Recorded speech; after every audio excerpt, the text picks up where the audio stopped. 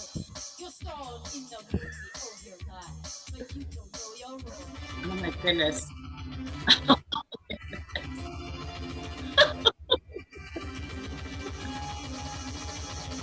my goodness, like the planet's really beautiful. Leave it. Oh my goodness.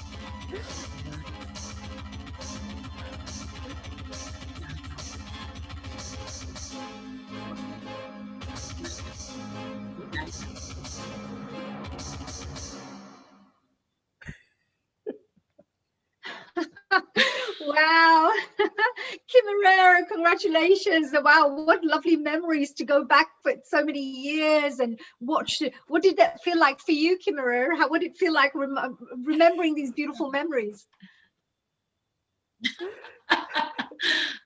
It just wonderful. I'm just so grateful. And it's also interesting because the circle is coming around again, because my oldest son, who's 25, has just received a Fulbright to study in India. And so he's going to be going to Rajasthan next year to study this form of kaftgari, which is a way of decorating sword hilts, because he's a knife maker. He came here to the farm, and as a result of being on the farm, he became a blacksmith and then a bladesmith, and now he's making these gorgeous knives, including Indian talwar, and has decided to go to India. So we have this this beautiful spiral here. Wow. And you know, in them going to Rajasthan, they have the most beautiful talwars, you said, the swords, the way they used to. I mean, I remember going to Rajasthan, just picking up one of these swords. I couldn't even pick it up. I mean, I don't know how these people used to fight with these swords, but the way the jewels and the way they're decorated, each sword is decorated in such a beautiful manner. It's amazing, it really is. So that's a very beautiful artistic work that he's going out there to do, which is great. And Kimera, you know, and Sharon, we're coming to the end of our wonderful interview. I wish I can find out more about this beautiful Kimera out here. And Sharon as well, thank you for, you know, putting this presentation together and taking us on down memory lane, which I think is the most beautiful thing to go through. Is there any final messages, Kimera, that you would like to share with our audiences while watching here, our whole Healing Our Earth family that's watching from around the world in over 30 countries that are watching right now, on how to create happier families and how to perhaps, you know, move in that direction, or just any quotes or tips that you would like to share before we finish? Oh, well, first of all, just thank you so much for having me. It's been a pleasure. And I would just want to encourage anybody, wherever they are, to honor that need in themselves to create relationships that are life enabling for them, and to honor the truth of that, to follow its wisdom, because that will guide you. And if something doesn't feel right, you need to trust that it doesn't feel right, and trust that that has within it the seed that is going to take you to a better place. And I feel like if we start to trust each other like that, if we start to stay open to our own need to connect with others, then that is also going to change our relationship to the natural world, because we will be open to being moved by the natural world in ways that will allow us to take care of the natural world in a better way. So there's this synergy that can happen when we move, we take care of ourselves and the primary people in our life and the natural world, that will all evolve together. And I feel like creativity and art is at the center of that. So even if you don't feel like you're creative, even if you feel like you're not an artist, you are creative. You have to be creative in order to be alive. You have to be able to make a move in the moment that you haven't made before. That's being creative. So allow yourself to feel that impulse to connect, and to allow that creativity to guide you in making movements and creating relationships which will align with your best becoming, with enabling you to give what you have to give. That's what I would encourage. Wow, Kimera, such wise words as well, such wise words. And I love the way you bring together the creativity, the artistic side, the environment, the families, everything that means very high to me, actually, as a person, as a human being, and as an individual. It's all the areas that I absolutely love. And for you to be able to combine all of this together in your life, makes it, it helps us to understand that it is possible, to bring everything together in your life. You don't have to miss out on things in life. You can put it all together. You can design things in a certain way. So with that, I just wanted to say Kimmer and Sharon, of course. Sharon will be back again. She's my little co-host, and she's going to be again hosting later on. So I will give you a proper introduction to this gorgeous Sharon Rose very shortly, and very soon. We are going to go to our next guest very shortly. Her name is Shilpa Karia, who will be talking to you about how to give your brain a workout, which I am really looking forward to hearing more about. And Kimmer, for this, if anybody wanted to find out more information about you, where can they go? Is there a website, or where can they find out more about the book that you have just authored? Yes, the best place would be to go to my website. So it's www. just my name, kimmererlamote.com. And you can also search for all of my books. They're all available on Amazon and from the publishers themselves. And if you want to find out more about the musical, it's on my website, kimmererlamote.com, but you can also go to happywhen.com. And we actually recorded a cast album, which is on Spotify and all music streaming services. So you can listen to if you would like. Oh, that sounds amazing. I'm going to definitely go watch that little musical, the family musical. That's something I'm really keen to watch. How can a whole family come together and, create this beautiful production? I'm really looking forward to that. Kimmerer, thank you very much for joining us here. And love to you in the USA. Thank you also to Sharon, for bringing you along as a special guest. And I would like to say a big global namaste. Do come and join us in the future and enjoy the rest of the day. Thank you so much, honey. Global namaste to you and to everyone at Healing Our Earth. Thank you. Sharon will be seeing you very shortly, my dear. We're moving on to Shilpa right now. So let's see if we can introduce our dear Shilpa. Shilpa is actually a very, very talented lady. So I'm going to be telling you a little background about her before we ask her to speak. Shilpa Karia is a registered clinical psychologist and a certified cognitive skills trainer with 25 years of experience. Her area of expertise lies in the field of counseling and psychology, with educational assessments for children and adults. She's a consultant for various organizations, schools, and has featured on prominent news channels, which is great. Through BFit, Shilpa and her team of specialists enhance learning ability of individuals of all ages, with customized brain training programs and emotional counseling, especially at the Brain Training Center in India. So BFit now offers both online and offline programs from the age of 4 years to 90 years, which is great. So there's something for everyone.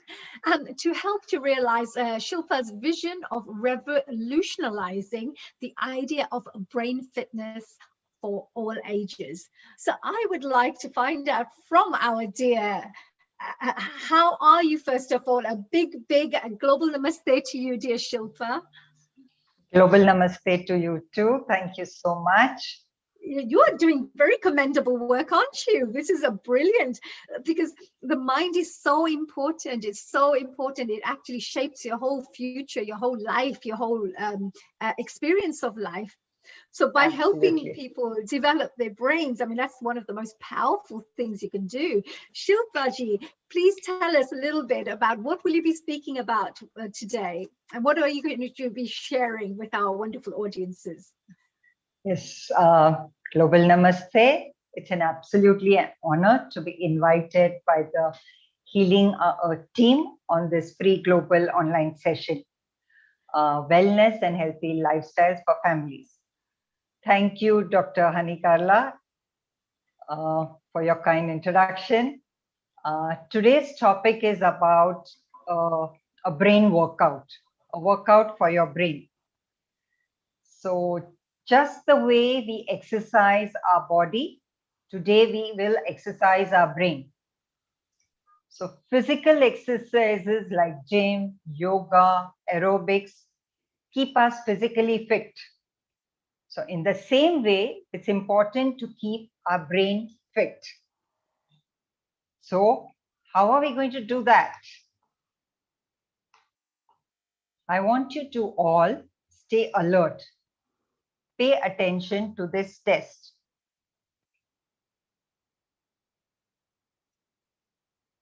Now, what I'm going to ask you all to do is try to count the footballs as they fly across. So here comes the picture where I'm going to show you a screen where you're going to see how the football is going to be moving, and you'll have to count them. So in this, in all dear the things that Shupaji, we can't see the changes. Yeah, of sure. the presentation. You'll just see it in a second. Yeah. Yeah. Can you see it now? Absolutely. Yes. Thank you. Yes. Okay. Okay. So what I do is I want you all to pay attention, and at the count of for 10 seconds, you will be able to count footballs moving across the screen. Are you ready to go? Here we go. You have 10 seconds.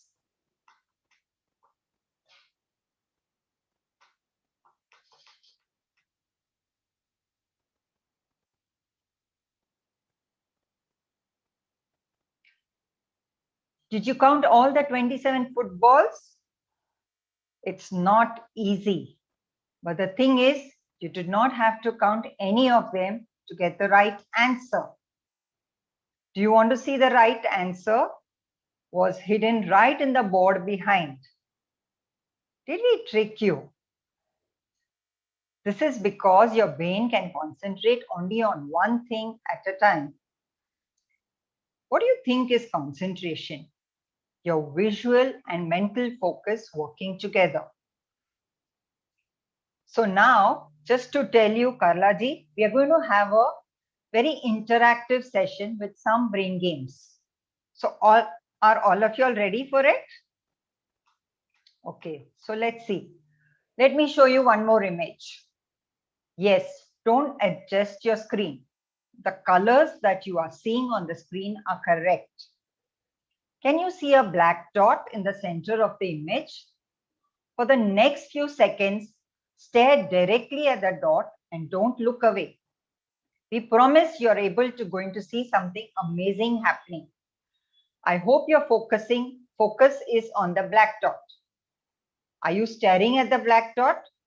Continue to stare. The image is about to change, but keep your eyes firmly on the dot, even after we change the image. Ready? Did you see the image in color? And if you move your eyes away from the dot, do you see a black and white image? We're not playing any tricks here.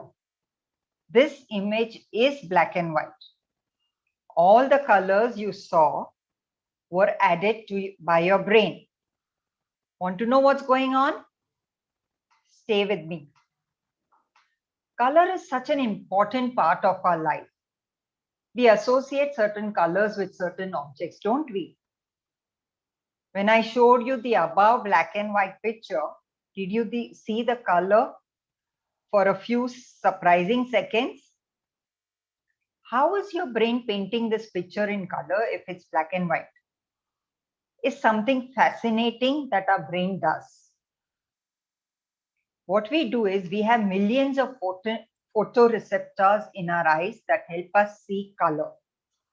So when we stare at the same color for a longer period of time, the photoreceptors in our eyes get tired, and then when the image flicks back to black and white, the tired cells can't pull the weight, and the cells then bring the complementary colors become alive.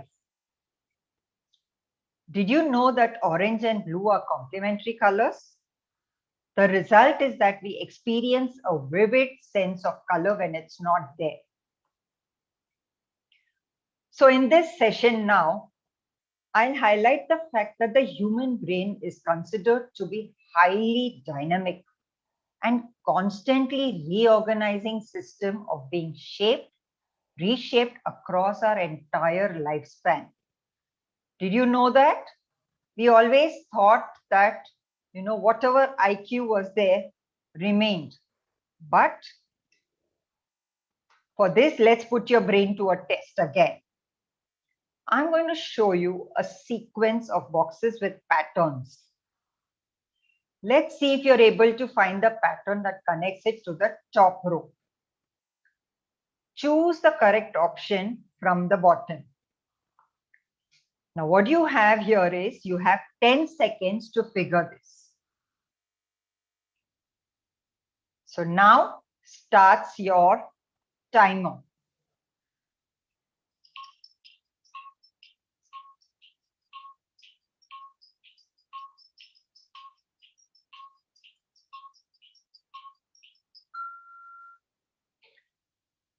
Were you able to choose the correct option that would continue the pattern? Then it's great. So here, what actually it is that if you highlight some areas of the boxes, you will realize that there are sequence of alphabets. So can you see the first one? Are you able to make out which letter is it? The first one? Let's see. The first one shows the letter I. The second one is J, K, L, and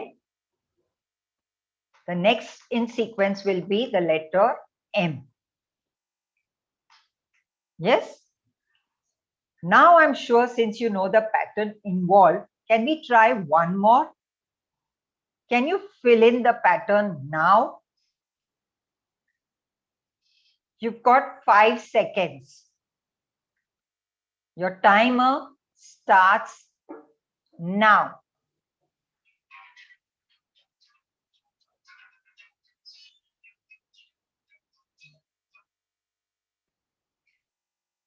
Did you find it? Here it is. It's box number 3. And you know what the letters are?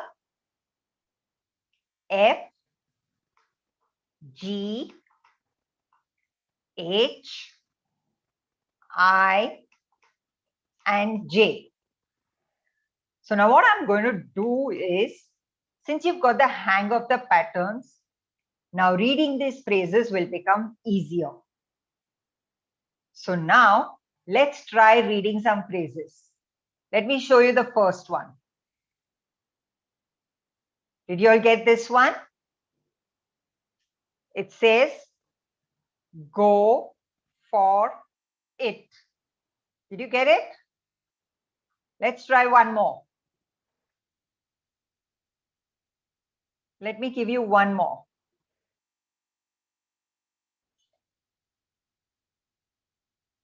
Can you try reading this one?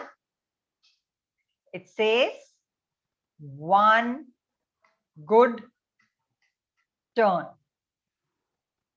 Right? I'm sure now since you'll have got the pattern, you'll will want to read one more in this. So let's give you one more. See if you can get this one right. It says, enjoy life. Right? All the letters will be easily readable now. Your brain is getting trained here. You're becoming even more smarter. So let's try this one. This one says, keep it simple. Right? Easier, right? I want to give you a last one for this because Let's see if the brain really is sharpened with this one. Here it comes. Did you get this one too? Easier now. Seize the day. Now, since you've learned the way it works, it will be easier for you to look for such patterns in future. Brain fitness refers to various techniques and strategies to keep our brain fit by improving our memory, focus, reasoning abilities for our daily functionality. Brain fitness is for all ages, as young as 3 years to about 80 years, which includes those who would like to keep themselves mentally, socially, and athletically fit. Do you all agree that we all need fitness for all these? Our brain benefits the most when we do varied mental exercises and keep trying new skills and firing new neurons to build new connections as possible.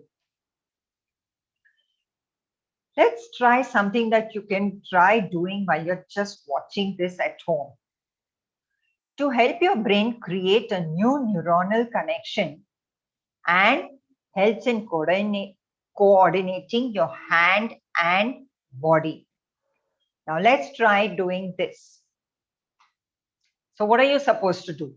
Can I ask you all to all raise your hand? Yeah? And what you need to really do here is, we are going to try it with your fingers, right? First, let's try doing this with your fingers. Put your hands in the air.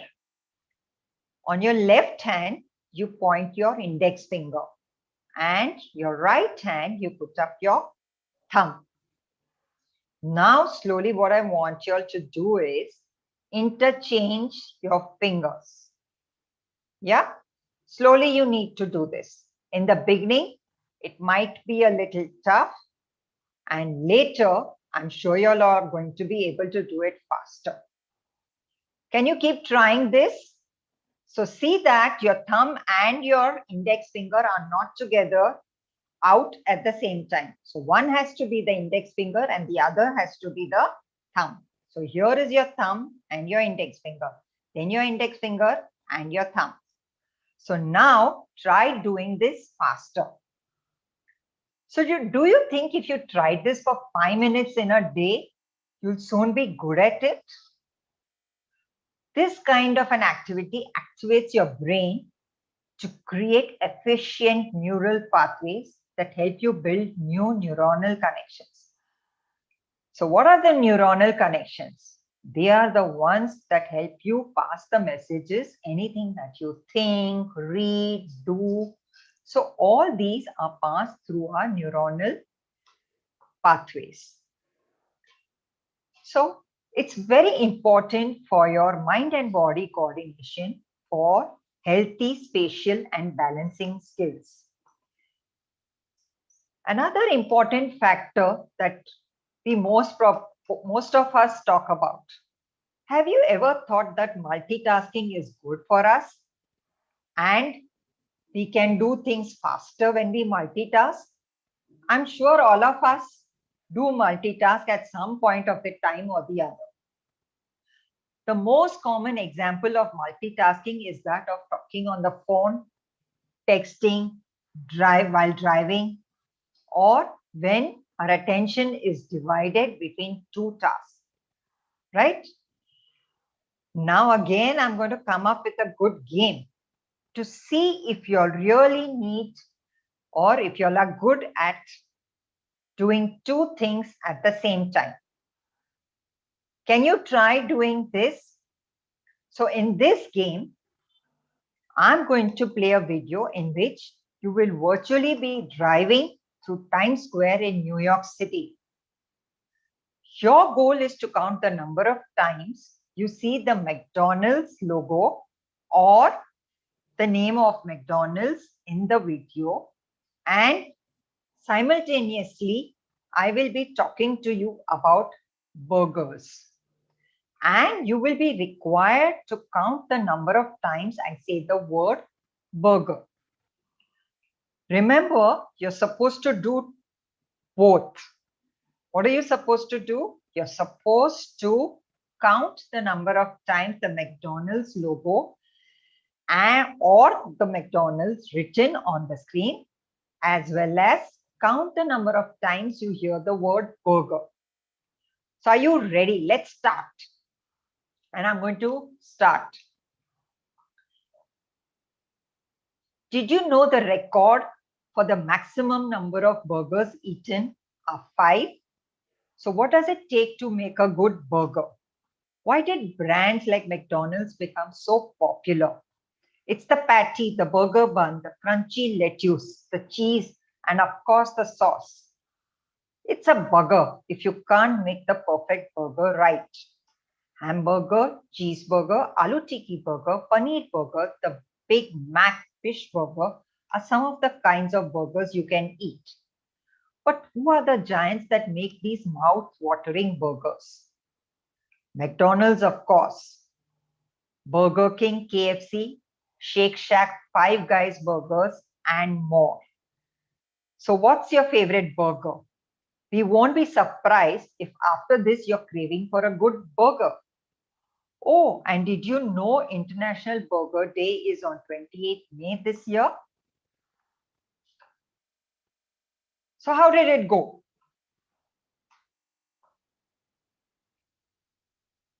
How do you think you could possibly do this activity? Was it easy? Were you able to visualize and count at the same time? Was your answer right? Did you get it right? I'm sure some of them found something right and something wrong. And was it easy to get both of them? Then you're definitely a big multitasker. Don't we juggle between doing activities like respond to emails, text messages, browse on multiple tabs, scroll through social media feeds while working on important tasks? If you're doing several different things at once, then you may be what researchers refer to as a heavy multitasker. And you probably think you're fairly good at balancing this act. So, but our brains would say otherwise. As per research studies, when you do 2 or more things at the time, you're actually moving from one task to the other fast. And you're probably not as effective as you think you are. And the kind of rapid continual shift we do while multitasking causes the brain to burn fuel so quickly that we feel exhausted and disoriented after even a short time. Another important fact about multitasking is it produces a hormone that creates stress. Did you also know that the productivity goes down by 40%? Is that surprising? Because we always feel that by multitasking, we achieve more, don't we? It's well, the stress can be detrimental to overall health. But can stress actually change the physiology of the brain? Not all stress is bad. And not that everyone reacts to stress in the same way. How harmful it ultimately depends on intensity, duration, and the treatment. Stress takes a variety of forms. Sometimes, you know why you get a stress also? Is because you might have an argument with your loved one.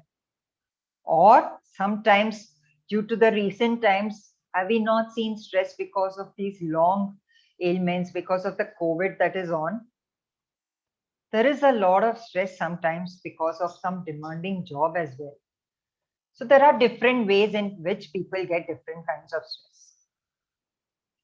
While all stress triggers physiological reactions, have you ever noticed that your breathing becomes faster, your heart starts to pump faster, and your senses become very sharp? So probably some of them take stress very calmly, and some of them may even freak out for the smallest of situations. Even in the most of heroic situations, people are able to take stress easily.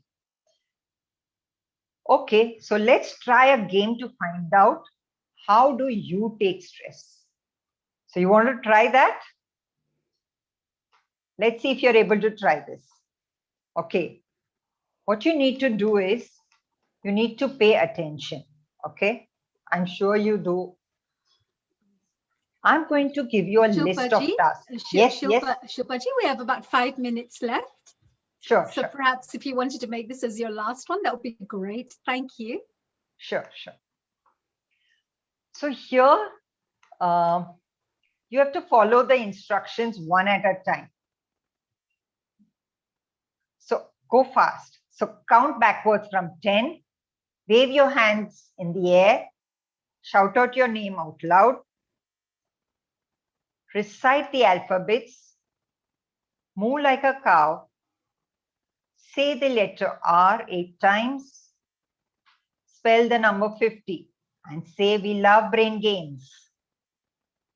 Yeah? So you're all able to do this. I'm sure all of you all were able to do this. But when it came to reciting the alphabets, what was the fourth task did I ask you all to do? It was reciting the alphabet, right? So here, what happens during stress sometimes is that your short-term memory shows a decrease. Now coming to the important part. Human brain consists of a number of neurons and a number of connections. So do you think our brain has more capacity than the computer? Right? So we can train our brain at any age.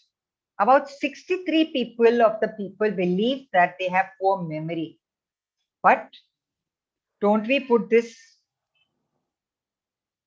So what actually the fact is that our brain has better and stronger memory. So what we did is here, our brain is much stronger and better.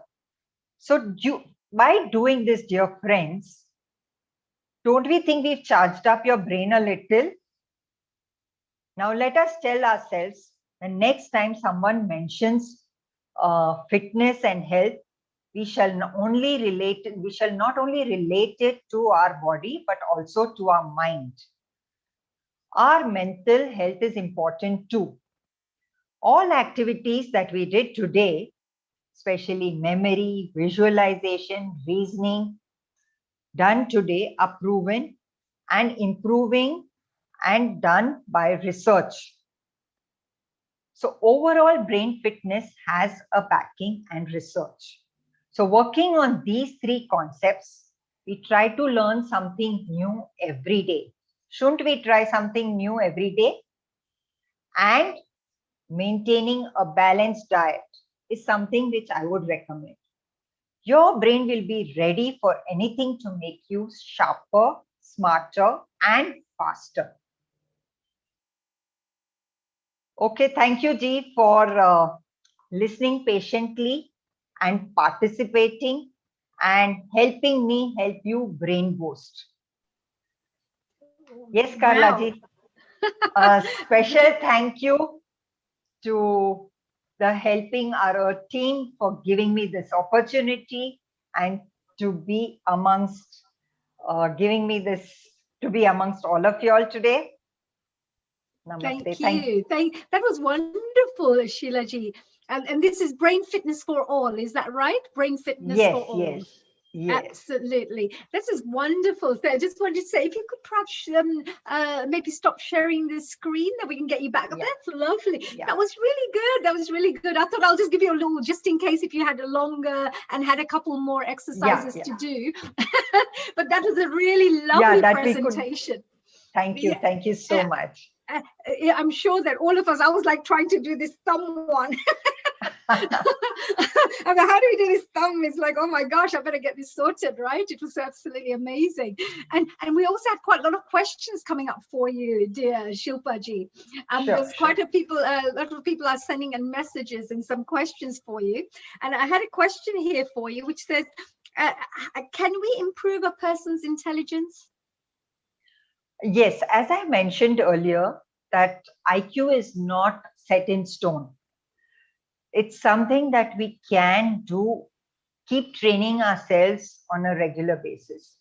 Actually, if you would have these taxi drivers in UK, they have been trained for their routes on a regular basis, so that they have to go through this test where they are aware of the entire routes of UK for them to become a taxi driver. And how does this happen? Is because they are training their neural pathways, making it easier for them to move and do things well. So IQ can be trained at any age, whether it's a small kid, and we always keep learning new things. As we keep learning new things, our IQ keeps improving. And the fact that neuroplasticity, the research that has come up recently, is helping us to train our brains at any age. So that's why we can say that IQ can be trained at any age. That's brilliant. Yes, of course. And you talked about the neural pathways as well, you know, the plasticity, we say. So the more exercises people do, the more brain exercises they do, the more neural pathways start getting formed, as we say. Yes. So it makes it easier for them to remember things for the future. And the less they use, the neural pathways start weakening as well. Yes, absolutely. That was very, very good exercises you shared with us there, Shilpaji. We have another question that's coming up here. It says, does meditation, yoga, and games like Sudoku help to develop mental fitness? Yes, definitely. They do help in improving mental fitness. But another important fact that I would like to bring about here is we need to keep doing challenging things every day. So, you know, even at home, if we are more right dominant, and if we use our left hand to do those things, that is also brain training. That is also doing something new. That is also, so anything that new that you learn, anything that you bring about, like even meditation opens up neural connections. So anything new that we do are physical exercises, but the more challenging part that you do and the more often that you do, our neuronal connections get better and better. And that's how our brain gets fitter. So that's very important. So how does it, because, you know, when we're sitting down and we're meditating, for example, or we're doing yoga and things like that, how is that actually helping to enhance our intelligence? How is that actually helping us? So when we do meditation, what are we doing? We are paying attention, right? We are doing our concentration. We are able to concentrate for a longer time. So when we are concentrating, the flow that happens in our brain to keep us in an attentive and a concentrated way. So that is also helping us train our brain. So for any kind of activity, we need to concentrate. So when we pay attention to anything, we are able to remember things better. Our memory becomes better. So that's how we say that meditation, yoga, building concentration, attention spans will help in brain training. That's how it helps us. Yes, that's very good. That's very powerful, because the more we meditate, you're right, because you're focusing, and it's like a brain exercise, really, because you're literally focusing on one thing. People get really, really irritable. They want to sit, they want to move around. So you need to give them that focus and the mental. It helps you focus. It keeps you attentive to particular task, and that's how it helps. Right, very nice. That's a really good question. And then also, we have things like mnemonics and memory association, how to remember things. Because I know that sometimes we go into especially our families who are watching out there with children, if they want to help them improve examination, like grades, etc. Yeah, Are there yeah. any tips you could perhaps share with the parents of what they should help the children do every day or regularly? So they can help Yeah, so them even to for upgrade their memory, as grades. I would say, for memory also, there are different ways in which you could train the child. So now, for example, if a child has to learn a chapter, and if the child would do it in a form of a story, would visualize the characters in that chapter, even if you're doing a history chapter and if you want to remember dates, you could do them through chunking. So there are different ways in which you could use memory skills, techniques, where this helps in improving their academic way of learning things. So make it interesting for the child, because anything that is difficult for the child doesn't want to do it. So when you make it interesting in the form of a story, in the form of a visual skill, and in form of doing chunking, making it smaller, making the larger thing a little smaller, it definitely helps them to learn faster, and it makes it interesting for them as well. Right, that's really nice. It's like mind mapping on things like that, right? Yeah, So you can do little absolutely. mind mapping where you've got, instead of paragraphs, you just got 2, 3 little Yeah, and even pictures. having characters that you could visualize, saying that this moves from here to here, and using even their own cartoon characters also definitely helps a lot. Right, that's really good. Yes, I hope those parents are watching out there. There you go. How to help your children get higher grades. And you yourself, Shilpaji, you do coaching programs. You do programs Yes, online and absolutely. offline where you That's true. go, you help children, and you mentioned as well people of all ages. All So ages. what That's does true. this coaching program comprise of? So, I had just showed you some of the games and some activities. So, like that, we have very structured and researched programs through which we are able to bring about this brain training for all ages. And in that, we include visual, auditory, reasoning skills, memory skills, focusing. So, every session of ours begins with an attention activity and moves on to a visual, to a logical. And so then there is a variety of children also for children to work upon.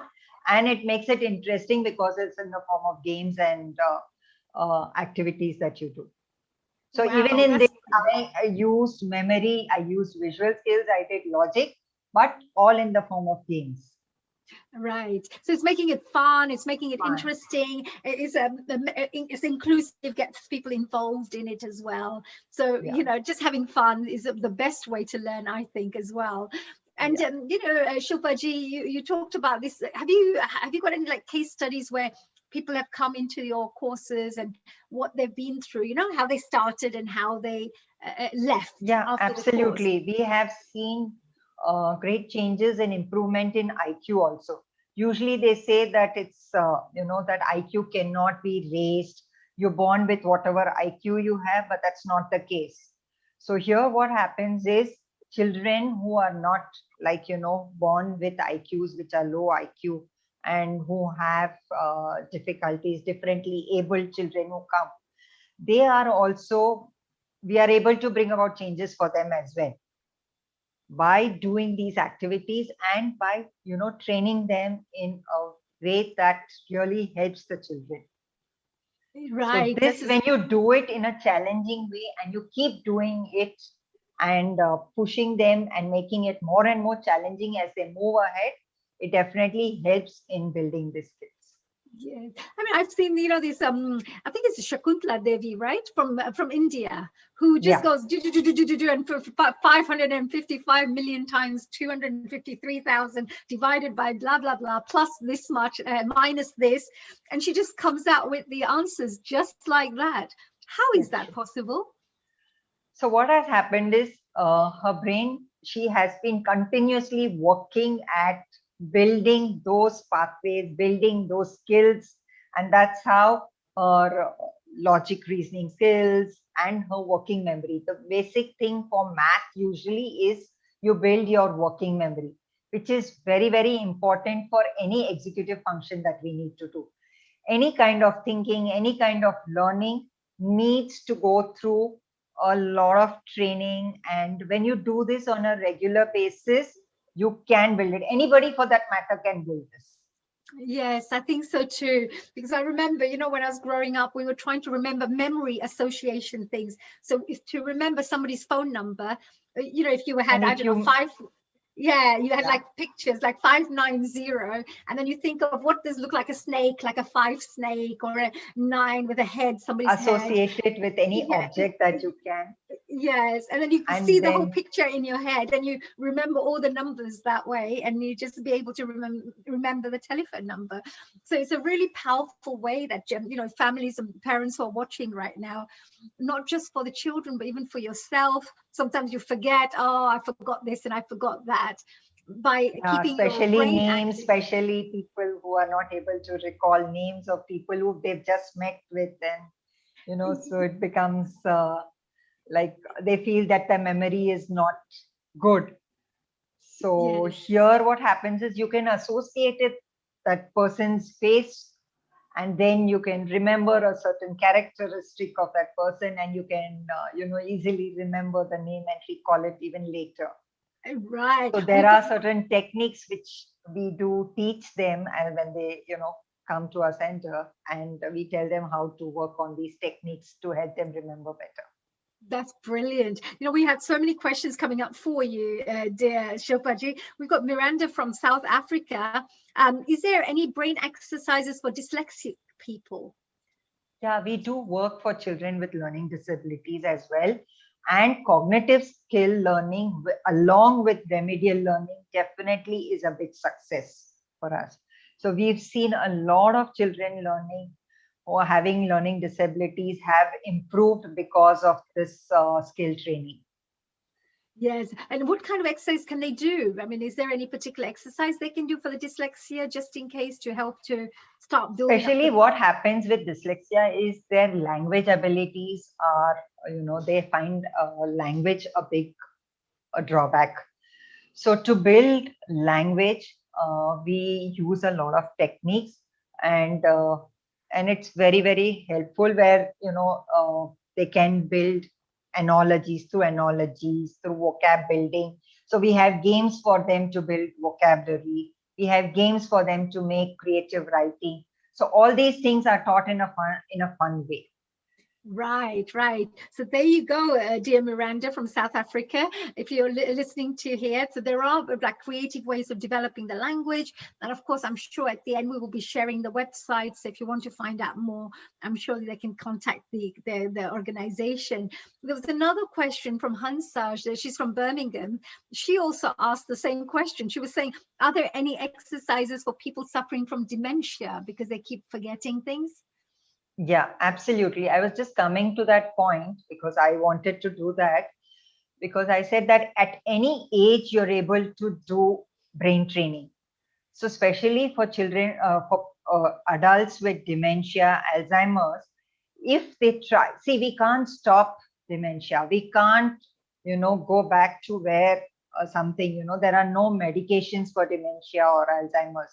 But if you start brain training at an early age, definitely you can prolong it, and they can be definitely helped. So here we work on these memory techniques and all that. So we try and train them in different ways so that they're able to work better. Right. Okay. Well, thank you for that, Shilpa Ji. You've been absolutely amazing. I love these lovely exercises, and I need to get down to doing this every single day, challenging myself and practicing myself. And I'm sure all those people watching here at Healing Our Earth, we're going to have very intelligent Healing Our Earth family members, because you're all going to go out there to start practicing, right? Every single day. Is that right? Yeah, try doing something new every day. That's one thing which I would definitely say. Yes, So absolutely. definitely. There's always this growth that goes on, for learning new things every single day. Shilpa Ji, you've been absolutely amazing, really, really helpful. Thank you so much for sharing so many amazing information with us. And I just wanted to say a real big global namaste to you. I hope I hope to see you again one day in the future again at our Healing Our Earth platform to share your lovely knowledge with the rest of us. and to make me still practice this again. I'm going to try There this. are many right? How more do we do can this? do that, you know. Yes, I'm going to get that. Don't worry. Next time when you meet me, I'll have that. Yeah, I ready. can I'll have give that. you another one, which I would just want to end it with. I could Yes. say, you know, do a triangle with one hand and a circle with the other hand. You could always try that out. A triangle with one hand and a circle with the other Oh hand. my God. I'm going to try it. Can I do one by one? It's much easier. Yeah. So try Yes. doing it with both your hands. There are a lot of other activities which, you know, definitely when you try, keep doing this, it definitely helps. Well, don't worry. I'll be doing all the shapes next time you see me, right? With two of Thank you so much, Shilpaji. Really Thank you. amazing. And I really, really appreciated your lovely time. Enjoy the rest of the day. You're from India, right? Right. So yeah, so we are praying. Of course, you've got a terrible cyclone that's taking place there in near Goa at the moment. Yeah, we've that's heard. what the news says, but yeah, not yet. Oh gosh, yes. And I know, of course, this COVID is terrible at the moment in India. So we have been all praying, collectively to pass on positive energy to India and, of course, to the rest of the world from the rest of us here. So global namaste to you, dear Shilpaji. Enjoy the Thank you rest so of the much. day. Thank you for giving me this opportunity. Thank you. Thank you. Thank So you. wasn't that amazing? That was brilliant, wasn't it? She was great. We have to do more of these wonderful exercises, really. I have to do this. Now, remember, our mission is to inspire, motivate, and promote happier, healthier, peaceful, and more harmonious global communities by delivering multicultural and diverse online content, which enhances the well-being of international audiences, sharing a wide range of informative, educational, and entertaining presentations. So I hope you've been enjoying this. This is all in line with that. And we also have some really great future projects coming up. So don't miss out. We've got some really great events like on 23rd of May, we have COVID special. COVID special is, of course, we're going to be talking about all the COVID heroes and lots of information about updates regarding vaccinations and really, really interesting information. So that's on 30th of May. And then we move on next to go on to the Global Day for Parents. This is where we're going to be honoring our parents, which is really important, I believe. You have to honor your parents. They're the ones who gave you life. And, I think that's the least thing we can do is to honor our parents. So that's on 30th of May, again, 2 to 7 p.m. And then we move on to the next day, which is 6th of June, where we have the World Environmental Day. So this is World Environment Day. This is all about restoring the ecosystems, and we have some amazing guests lined up with, you have to join this. This is really beautiful. It'll tell you a lot about Mother Earth and lots of environment related topics. Again, we move on there on, I think, 13th of June, we have a vegan and vegetarian kitchen. So here we're going to be talking about how to achieve good health gastronomically. Yes. You're going to find out how to keep those digestive juices really nice and healthy. So do join us. This is again on 13th of June, as always, 2 till 7 p.m. with the best of the best guests. The knowledge that these experts will share with you will definitely help you to enjoy your life in a happier, healthier manner. We move on finally to another one, which is 20th of June, and this is International Yoga Day. International Yoga Day, of course, is very important because we normally celebrate International Yoga Day around that time. And this is all about, it's a special event to talk about mind, body, spirit matters. So as you can see, we have a really huge lineup of amazing events coming up. Keep sharing, keep joining us, keep of course sending your love and your support for whatever we're doing here. We're now going to actually move on to our next host. So my time for the time being has finished and ended, and we have another lovely family member who's joined us. She is going to be our host for today. That was Sharon, of course, Sharon Rose, who I mentioned to you right at the start that you'll be seeing more of her. Let me give you a bit of an introduction to Sharon. Now, Sharon Rose is an MA. She's the winner of the Filmmaker of the Year Award from the 20th World Congress on Qigong, Tai Chi, and Taoism and Natural Healing. She's the director, producer of the forthcoming documentary series called Quantum Qi, and I should really say Quantum Chi, the Taoist art of nurturing life. And 20 years ago, she co-founded Sacred Mysteries Productions, for which she has produced numerous documentary films in the realms of healing, art, and culture. She also created and hosted the Qigong Global Summit for the Shift Network. And as a recipient of the Fulbright Senior Research Fellowship and grant from the American Institute of Indian Studies, she ended up conducting extensive research into the art, culture, and spiritual traditions of North India. She became the first American disciple of the Kathak Queen, who was a Sitara Devi, who I think is an amazing artist. She's really a renowned legend. Sharon has also lectured, performed, and presented her films in numerous universities, spiritual centers, cultural organizations, and museums, and was a consultant to the National Endowment for the Arts. She's the author of The Path of the Priestess, a guidebook for awakening the divine feminine, and is currently completing a CD, which I've heard I had a little sneak preview of listening to some of this beautiful music. It's called The Nectar of Bliss, dedicated to the healing power of the divine feminine in cultures throughout the world. She is amazing. I'm so honored to have Sharon here. A global namaste again, dear Sharon. Global namaste to you, honey, Neil, and everyone out there. Well, I'm going to leave this. So you're going to be our next host for today. I would like to welcome you, of course, on our Healing Our Earth. You are our USA correspondent, and you, of course, end up bringing some amazing guests for us from the USA and that part of the world. So we are very, very grateful and really, really happy to have you as part of our Healing Our Earth team member. Thank you so much. Really, it's an honor. It really is.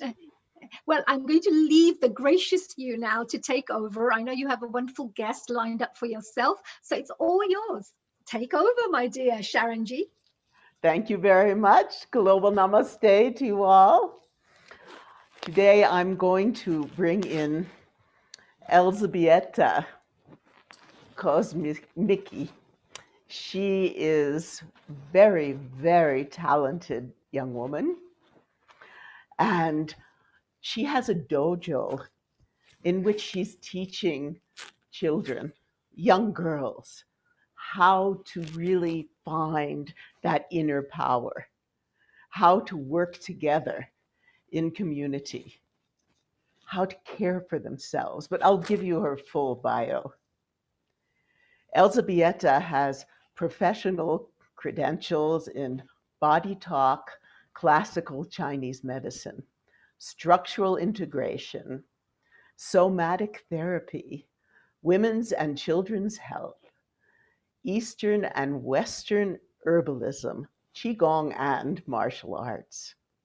Over the last 15 years, her full-time clinical practice in Denver, mostly, has been in integrative health and has included community health, public health, and private practice. She currently offers professional level certification courses in body talk, advanced manual therapy, distance healing, and classes in the art of Dao Yin Yoga, Qigong, and Enshin Karate at her dojo in Crestone, Colorado, here in the Shambhala of the Rockies. Welcome. Global namaste to you, Elzbieta. Global namaste to you, Sharon, and to everyone watching, and to all of my teachers who have helped me forage this pathway forward for health and family empowerment. It's such an honor to be here with you and joining in this dialogue, to this beautiful international community. And I'm excited to see what kind of information we can share together today. Yes, because she also teaches Qigong. And let's start by explaining a bit about Qigong and the martial arts. Now, everybody knows, from the martial art movies, Bruce Lee and onward and onward. Martial arts, karate, wushu has been very popular in the world. But today, since it's about families, in your opinion, how does the learning of Qigong and martial arts, how will it help us to coalesce as a family, to connect with nature, and really connect with each other? There's so many things that I think I could talk about that would answer and illustrate the point of that question, but I'll begin with breath.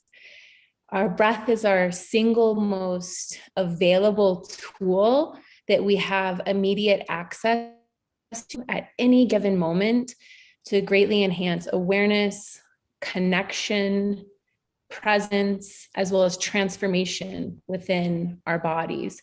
And it is when we look at Qigong, the work of our breath, the cultivation of how we do work with our breath, it is that connection to the mastery of our own inner consciousness and inner awareness that is at the underpinning of all of our health, our vitality, and our capacity to connect with our family members, our relationships, our natural environment, and the global energetic world around us. It all starts with the breath.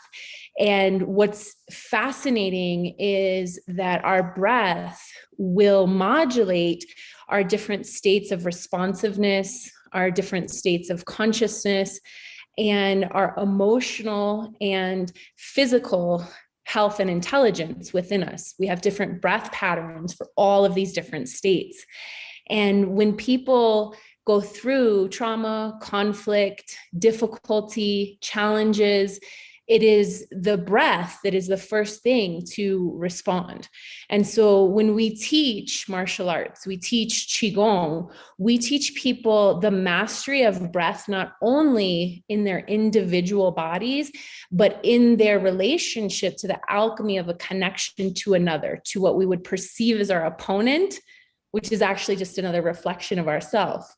And so martial arts gives us how do I say this, kind of a laboratory to experience and explore the potential of how to maintain connection, awareness, and cultivated directionality of the breath under stress and during great feats and physical performance, as well as spiritual awareness. You teach a lot of teenagers, young women. How do these arts help them perceive reality from a very clear perspective? How does it help them in this world? And not only the young women, but humanity in general. We're in this COVID time.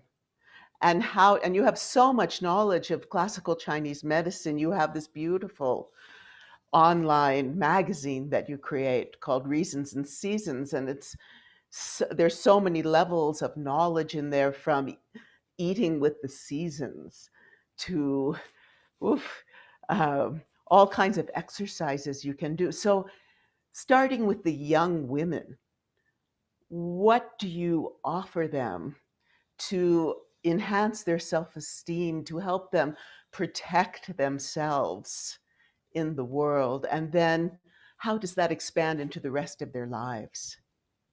It's a really great question. And as I'm listening to you ask the question, the first thing I think to understand about what a dojo is that the translation of dojo is it's the way place. So it is a place where we can find our way on a path. Martial arts, and particularly Inshin karate, the style of martial arts that I teach with my daughter, is a very deeply rooted traditional lineage of discipline and directionality. And when we create a container like a dojo, a way place to explore ourselves, the young women, the the families that come together and train have a safe space to express all of the different spectrums of their courage, their responsiveness, their ability to mirror their experience within themselves and the world around them. And it's exercises that cultivate a connection between what I would call, in a more abstract sense, the qi, the jing, and the shen, which are these rarefied functional body systems, the three treasures, or if we could kind of bring that down a notch, maybe the mind, body, and spirit. When we can cultivate a relationship and dynamic integration between these substances and functions to work as a whole unit, it creates health empowerment. So over so many years, I spent in community health education and many years in clinical practice, dealing with stress-related disorders, trauma, mental, emotional, physical traumas, and looking at the pathways to help people unwind these maladaptions and these distortions and these physical pain bodies and stress-related disease states that people find themselves in. It is the cultivation of breath, awareness, and physical alignment that are the key underpinnings to anybody going through treatment to find health after they have created, an imbalance in their body. So for me, when I started teaching in the dojo and started seeing these young girls, I started out teaching 3 to 5 year olds, and then I was working with a little bit older, and now I'm working with lots of ages and all the way up to adults. When we cultivate a connection to physical excellence, to alignment, to coordination of breath, to the capacity to maintain integrity and balance during conflict, these underpinnings of functional health and functional alignment essentially become the resource of excellence and well-being in our lives. So individuals that learn these things from a very young age, kids that start out in the dojo from a very young age, they don't need a practitioner or someone to help them unwind their traumas or their stresses, because they have the internal technologies activated in themselves to, one, heal themselves, to grow into their purpose and their potential, to have the courage to grow in the face of adversity, and to be able to maintain healthy, resilient connection with those around them. For one example, my daughter, who is 13 years old, who is in the middle school and is dealing with the age-old middle school drama. Lots of the kids are finding themselves and they're figuring out their identity. And, there's the mean girls and the bullies, and then there's the kind of weird kids. And there's all these dynamics that she's navigating. And she keeps asking me the question of why do people have to be mean to each other? I don't understand why people have to change who they are to fit in. I don't understand why people can't just be kind. And as I listen to her, I realize that her peer groups don't have the same resilient tools as she has. She's activated herself on a pathway and of alignment of satisfaction in her life and in her direction. She knows how to deal with conflict. She knows how to deal with stress. She knows how to care for herself. She knows how to recognize what's happening in her body. She is activated and connected to her intuition. And I realized that most of her peer group doesn't have these tools. So they're out here navigating this very kind of transformative periods of their lives and having a difficult time. And I attribute her skill set and her knowledge base and actualization of herself to her martial arts path, which she has been on since she was just over 6 years old. So, when you ask about how this starts to play out into the way we contribute back into society, into communities, into our own growth, when we are actualized, engaged, and capable of manifesting a relationship between all parts of ourself, we become more capable human beings that are able to create, share, and grow with those around us. Isn't that our mission here at Healing Our Earth? It's to really bring beauty and self-empowerment and all of these wonderful virtues out to people in the world. I know you have an exercise for us because it's Yeah. wonderful to actually experience. You know, we talk, but well, the exercise is from your body talk teachings, correct? Yeah, so I've been teaching body talk. I've been involved with body talk since I was about 15 or 16 years old. So that's been quite a long time for me. And I've had the blessed pleasure to teach, to practice, and to lecture about body talk internationally, all over the world, working with all kinds of people, from children to people, birth to death, to homeless people, to people who are PhDs and, research scientists, and, across the spectrum. And what is the common thread of alignment and balance is that all of us have a yin and yang, an active and passive, a capacity to do and to be, to give and receive. And this theory of yin yang, through the art of classical Chinese medicine, through the philosophies of Taoist arts, is at the underpinning of how we essentially form ourselves into who we are. So the technique I'm going to teach you is going to help equalize and balance the harmony of yin and yang within the nervous system, which will in turn help to unwind tension patterns, restrictions, and adaptations that have essentially set themselves up as distortions in that harmony based on our reaction and responses in life. And so this technique is very simple. It is the basis of what the work Body Talk that I've been doing for many years is. It's called the Body Talk Cortices technique. And what it's going to do is help to reintegrate the right and left hemispheres of the brain, while helping the brain and the body to communicate and balancing yin and yang within the body. Does that sound like something everyone wants to try out? Well, it seems right in keeping with all that we've been learning today.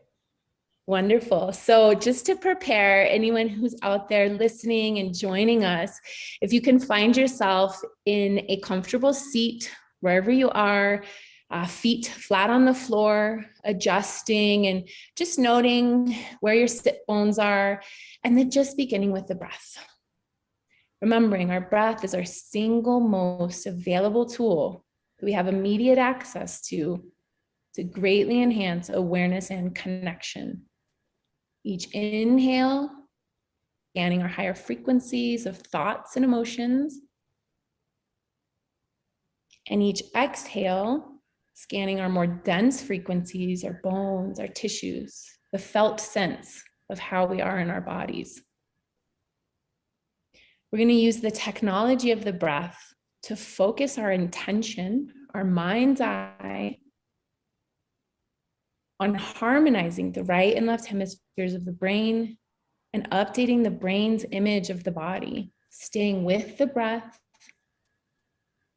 inhaling from center to surface, exhaling back to the center.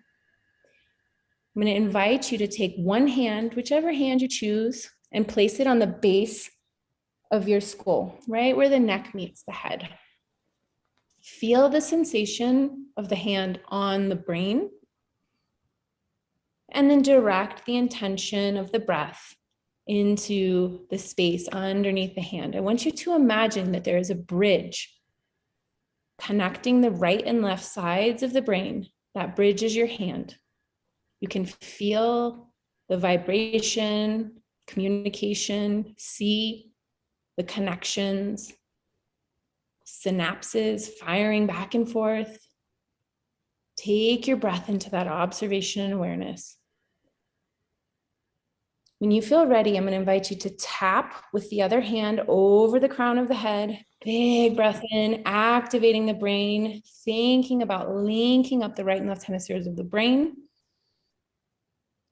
updating the brain's picture of the body, and helping the brain and body to communicate.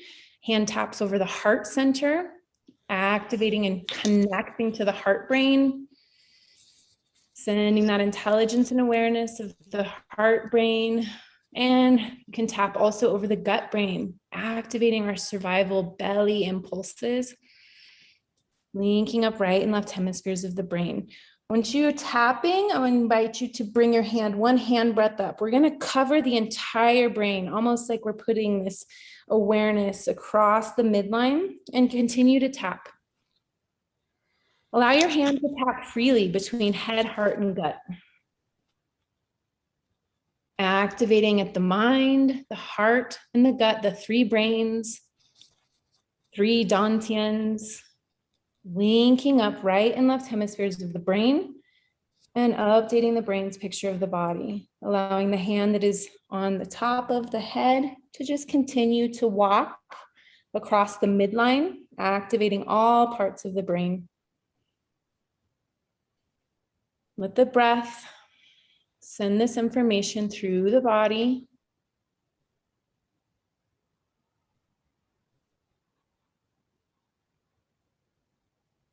Linking up the right and left hemispheres of the brain, updating the brain's picture of the body, helping the brain and body communicate. And as that hand walks across the midline of the brain, eventually you're going to come all the way down to the brow, just working at your own pace. You might notice that some areas feel like they need a little bit more time or a little bit more tapping. You might notice the hand likes to tap slow or fast, maybe more on the heart, more on the gut. Let the intuition of where your hand wants to be as it taps move freely. Staying with the breath, sending it to the space underneath the hand, thinking about linking up the right and left hemispheres of the brain, creating a bridge of communication, helping the brain and the body to communicate. And lastly, we'll finish, hands come both sides of the head. Big breath into both sides of the brain. Feel this space of unity, yin and yang, right and left sides of the brain, right and left sides of the body. Helping the brain and the body to communicate. You can tap as your hands hold your head. You can feel free to bring one hand down, tapping over the heart and the gut.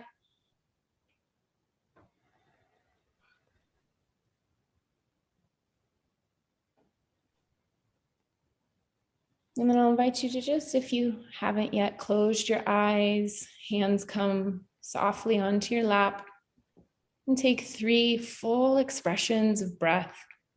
Inhaling center to surface, feeling the expansiveness and openness, the breath.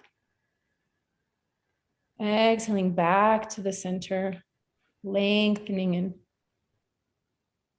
observing the presence, this beautiful container, your body. Once your third breath is complete, just taking note of anything you observed and any awareness that has shown up for you. This technique is designed to, it's like a tonic technique. It's designed to activate wherever you are. If you feel a little tired, it might make you feel a little more tired. It's your body saying, hey, it's time to rest. If you feel like you needed a little bit more focus, you're a little more alert, it's your body saying, oh, I'm ready to perk up and reconnect. This technique can be used on a daily basis, even a few times a day, and sets up a powerful foundation for unity, alignment, and connectivity through your entire body mind.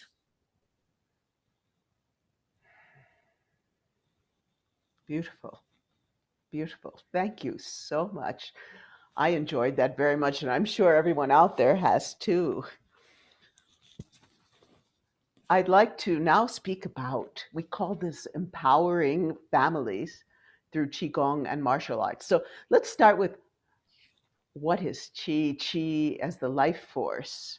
Qi as the healing energy. How do you feel Qi? Qi is the essence of all of the Taoist teachings and martial arts. I mean, Qi is similar to Shakti in the Hindu tradition, the life force, the healing force. So how do you begin to understand and actually kinesthetically become aware of the movements of Qi through your body and through nature?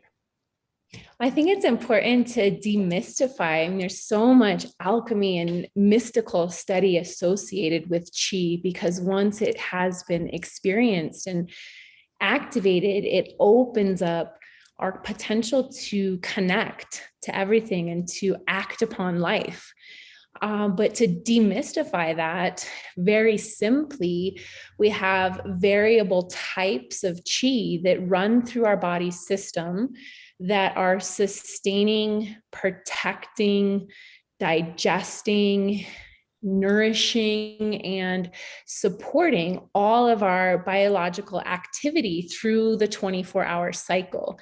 We gather Qi from the breath we breathe, from the food that we eat, the water we drink, and the way that we move and hold ourselves in our physical environment. All of these different aspects of being alive and being in space are activated through the Qi. And it is essentially a life force energy that is what gives us energy to think, to digest, to move, to respond. It is the essence of everything that runs our body system. And so I think, if you can just stop and honor that your body is doing so many things to keep you here listening and seated in an upright position and responding and learning and, even maybe digesting some of the food that you had earlier in the day. It's a tangible part of our existence. It's just that we are so caught up in so many external attachments, ideas, and identities that we forget to take reverence into the beautiful substances and existence that is happening within us. So it's just about a mind state of paying attention and honoring that it is a gift that is sustaining us every day. I'd like to give a short Qigong exercise that I like to use with everyone, but particularly children, because the Taoist tradition is so embedded within nature. The relationship with nature is so much at the core of these teachings. And so there's exercises. This one is, I'm a big bird, I fly in the sky. But not only do I fly, but I bring all this healing, loving Qi from the earth, from the rivers under the earth, and from the sky. And then I can rub my hands together. Everyone, rub your hands together. This is basic how to feel the Qi, right? Feel that heat, feel that warmth, and then pull your hands back and forth. Pull your hand, just like, almost like pulling taffy. Or is there that tingling? You feel that tingling? That's the Qi. That's the Qi. And that can be used for healing yourself and healing others. So again, we're going to begin by just letting go for a moment. Just shake yourself, shake your body, shake your hands, just let go of all kinds of worries, problems, negativity, everything, and just be here with us in the moment. And this is a nice thing to do. They like to go on journeys, children. I worked in schools for many years. So then feel your feet, really feel your feet on the ground and wiggle your toes and just bring your consciousness into those feet that make deep contact with the earth. And let's go on a journey to the center of the earth where there's this healing pool of light, of Qi. And it sends like streams up to from this pool of light from Mother Earth. These healing, beautiful, luminous, warm, soft, liquid light. It rises up into your body. Feel it in your feet, like a bubbling spring coming up, like, yeah, up all the way through your ankles, your thighs. Ah, yes, yes, into your body. Ah, into your heart. And this is a mudra of the heart. So bring your hands into this. They're going to come together like this. And feel that chi coming up. And as it rises into your heart, let your heart take wings like a bird. And you can even feel that chi. In the Hindu tradition, we would say awaken the Kundalini Shakti, that serpentine energy that rises up, and let your heart fly. So you feel yourself becoming like a bird, and that chi, that Shakti, that energy comes higher and higher into your throat, and then up into your third eye. And then up into your crown. And then let that bird develop these gigantic wings, all the way flying around you, creating this field of energy, this field of chi, all the way up. Let your body fly on the wings of chi, all the way up, all the way up. And then spread your wings out like you're a giant bird that can see from way above the sky, way up in the sky, and look down on all of the people of this world. Again, fly up on these wings of light, these wings of chi, and then look down on the earth. Feel yourself with these wings of light creating a protective field around yourself of love and light. And then bring your hands back to your heart. And from that heart, as it beats, send that love, send that chi, that shakti, that healing power out to all humanity.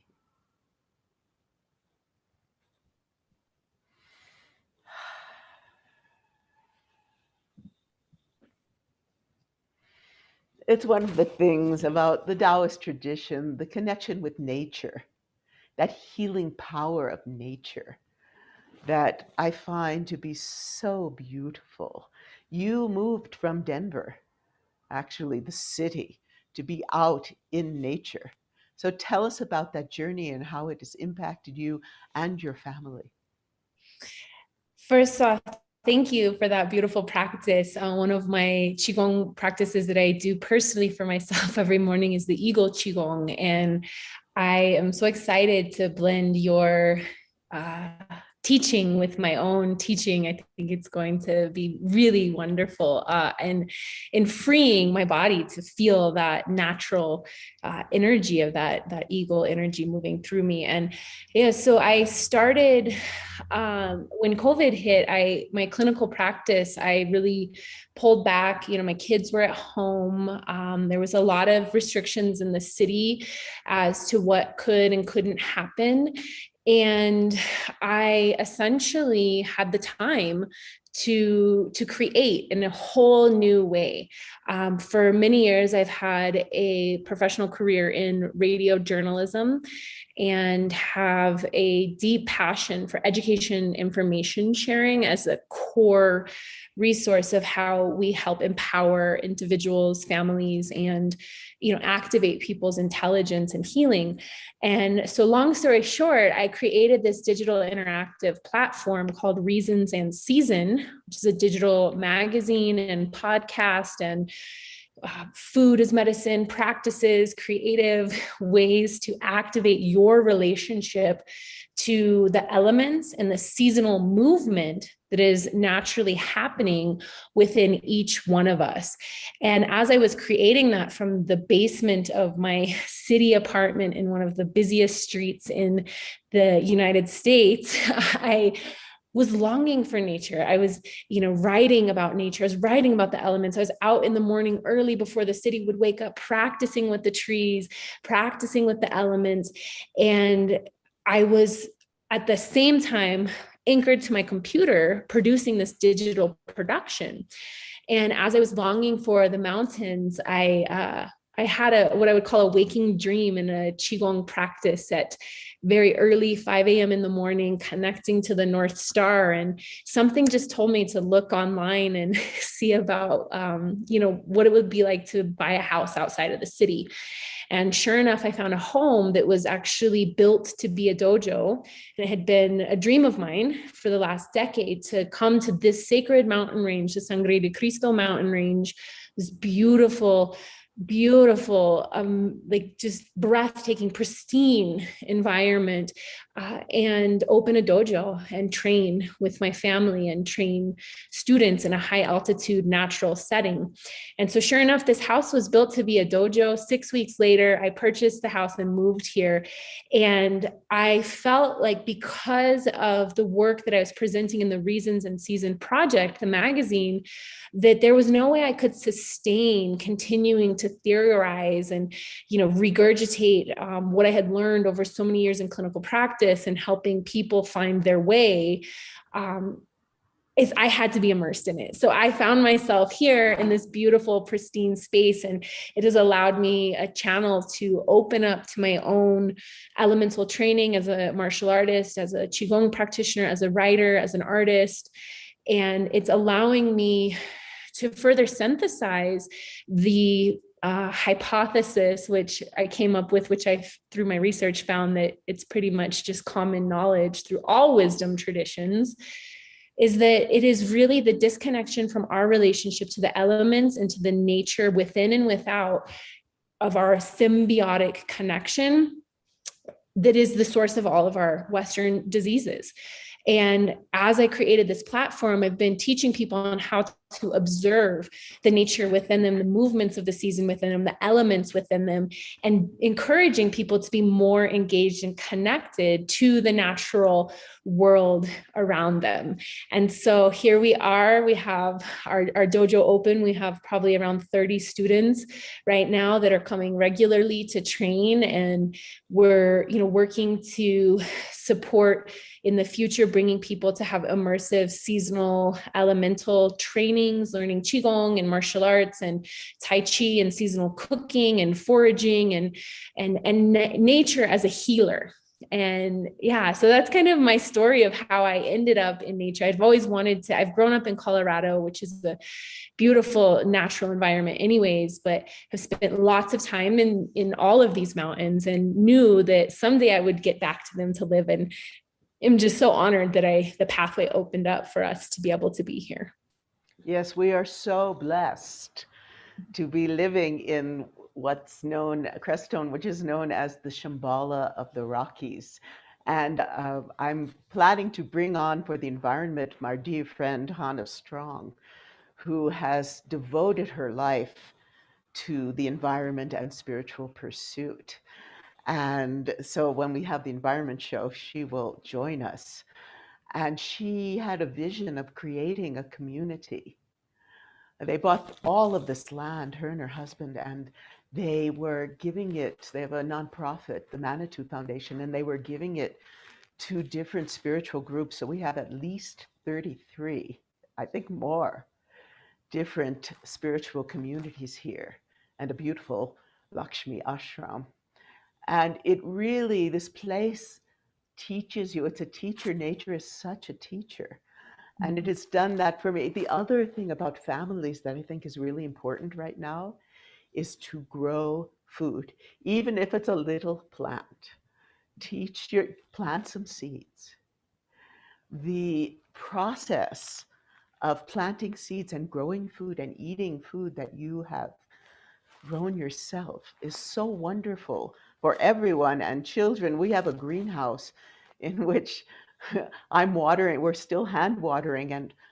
And so last year, every day, an hour and a half, I would water all of this and do long life mantras. And the food was so delicious. And so I know that you have that connection as well, not only in growing food, but in knowing which foods to eat during different seasons. So tell us about that and how that can bring, health to your children and your family. So food is medicine. It's, we talked about chi. Our chi is built from our food. The vitality that the food we eat provides us is variable. You can get food that has been shipped all over the world and packaged and sitting on a shelf and picked when it wasn't even ripe. The vitality of that food is going to be different than something that you've grown from seed and you've, nourished with your love and your water and sang to and watched and observed. It's a whole different frequency. I became very interested in the whole concept of dietary therapy and food as medicine when I became a mother, because I knew it was up to me to give these children the resources that they were going to need to grow into healthy and productive human beings. My family has also a very long tradition, come from two very large families. And my mother and my father are both phenomenal, I would call almost gourmet chefs. None of them have ever studied formally, but they're amazing cooks. And so we grew up eating food together as a family, growing food together as a family. And so I already had that anchor point and tradition set forth for me. And then when I started to garden, I started to recognize what foods grow during different seasons, what plants grow during different seasons. And then I juxtaposed that with my study of classical Chinese medicine and herbalism and recognized that there was different times of the year that my body performed differently and needed different things. And that tended to be the things that were growing around me at that time. So I went on a deep dive study of recognizing the flavor profiles of different foods, how they support the different elements, and seasonal eating as a framework and way for people to reconnect and reclaim their relationship to food, whether that be going as far as sustaining yourself with a garden and a greenhouse and hunting, or being really conscious and aware of the food that you consume and purchase and how and where you purchase it from. There's a spectrum at which people can involve themselves in how they nourish themselves and be creative and connected and joyful about the preparation of food. So in our publication, the Reasons and Season publication, we illustrate the 5-element, 5-flavor profiles each season and teach through recipes and creative food combining different fun ways that families can prepare food together and try new recipes that are reflected by the seasons. Typical here in this Western climate, the Midwestern climate for us, it might look a little different for someone in India, or might look a little different for even somebody in Florida, South, where it's more tropical. But the idea is recognizing the flavors, the seasons, and the reasons why things grow certain times. There's a reason why your body needs it those certain times as well. Well, Elsa, you must go to reasonsandseasons.com, right? It's actually Reasons Mag, REASONS Mag, MAG.com. It is so lovely, aesthetically just so beautiful, in keeping with nature. She's an extremely, as you see, she's an extremely talented woman with such a big heart and such a great intellect. And so you must check out this magazine, because she also, not only does she have tons of information, but she also has podcasts and exercises. And this magazine is just expanding and expanding, because it is really needed these days. We're all looking, and I think that's the purpose of Healing Our Earth. We're all looking for ways to heal. And not only the outer, but the inner. And one more question for you is about, in the martial arts and in Qigong, there is a special connection between the inner nature, the outer nature, and our true nature. So, in the few minutes we have, would you speak about that? Oh, I love that you brought that up. I talked about at the beginning of our conversation how we really need these internal technologies, our qi, jing, shen, the unity of the vital substances and the function of how they work together to be activated to heal ourselves, to grow, to thrive. And I became quickly aware through my clinical practice that the people who have the capacity to strengthen themselves internally through doing physical work, through actually putting their body to the test of being in this material realm, whether that be digging your garden out or it be doing push-ups or doing sit-ups, people that have more core awareness and more strength have stronger bonds, have stronger capacity for courage. People that have cultivated mental awareness and mindfulness have more peace and have relationships that are facilitated through peaceful interaction. People who have mastered their breath, Qigong practitioners who have honored the wisdom traditions and evolved into places of longevity, have more capacity to connect to those around them and to give and receive through the fluid nature of empathetic relationship. So internally, we have these physical tools and technologies that are what are sustaining us. So why wouldn't we want to teach our children how to master those aspects of themselves, how to know what those aspects are, and how to cultivate them in a way that could then create an external experience or shared experience of life in a way that it's at its utmost potential, joy, vitality, and sharing. Everything in life is related to this microcosm, macrocosm, and anything that you master within the self and within the internal universe that exists within you is capable of being mastered outside of you. So if we look at global peace, we look at global health empowerment, we look at health equity, it starts with the inner mastery of knowing the terrain of the universe within ourselves that then just allows us to reflect that back into the world around us. That is so beautiful. It's just lovely. Lovely. Oh, thank you so much. Thank you. It's such a joy to be with you, and it would be wonderful to have you come back for one of the vegetarian cooking shows. That would be, because I know I've tasted her food, and you can just feel the chi come alive in it. It's filled with it. And we're in a very interesting time, as human beings on this planet.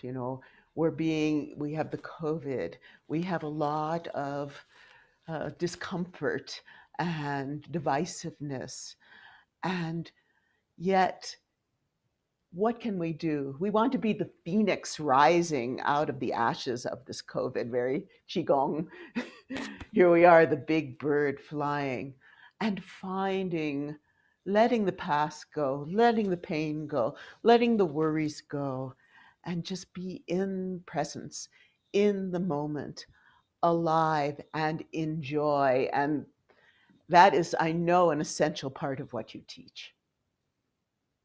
Dream big, dream often, wake up, enjoy, laugh, love. All of the creative expressions that are inside of you are just waiting to be activated and shared.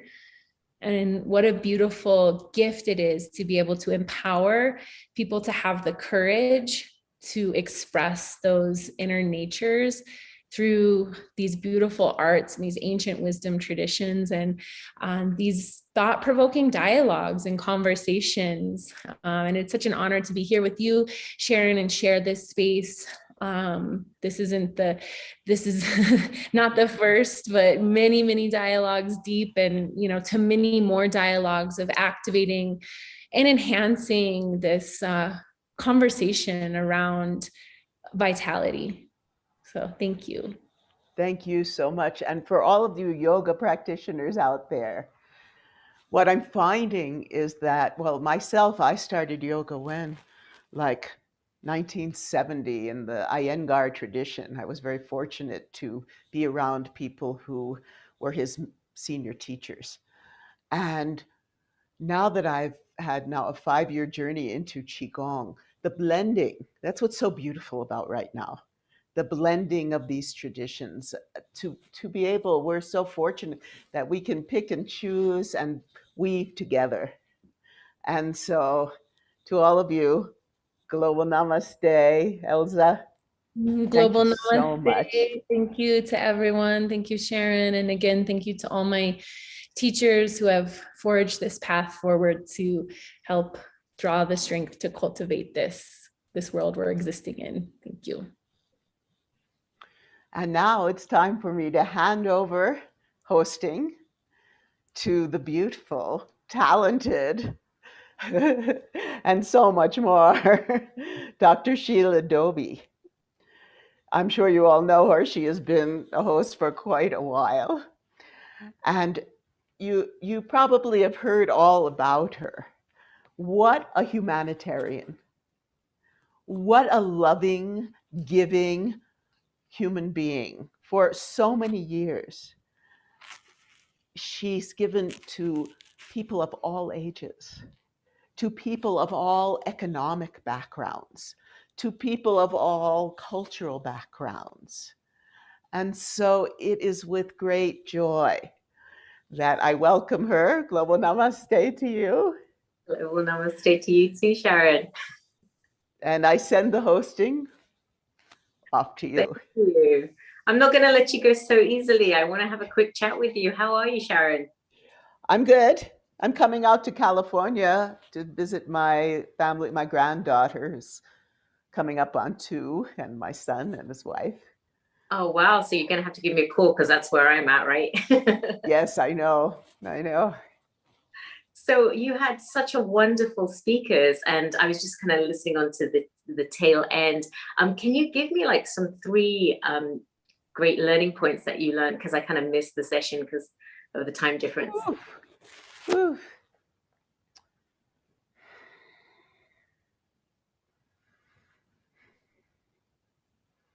Every child, every human being is gifted.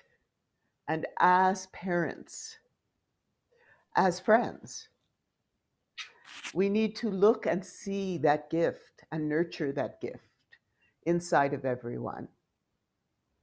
And one way to really, well, there's been these ways of nurturing it today. Kimmerer, it's through the arts.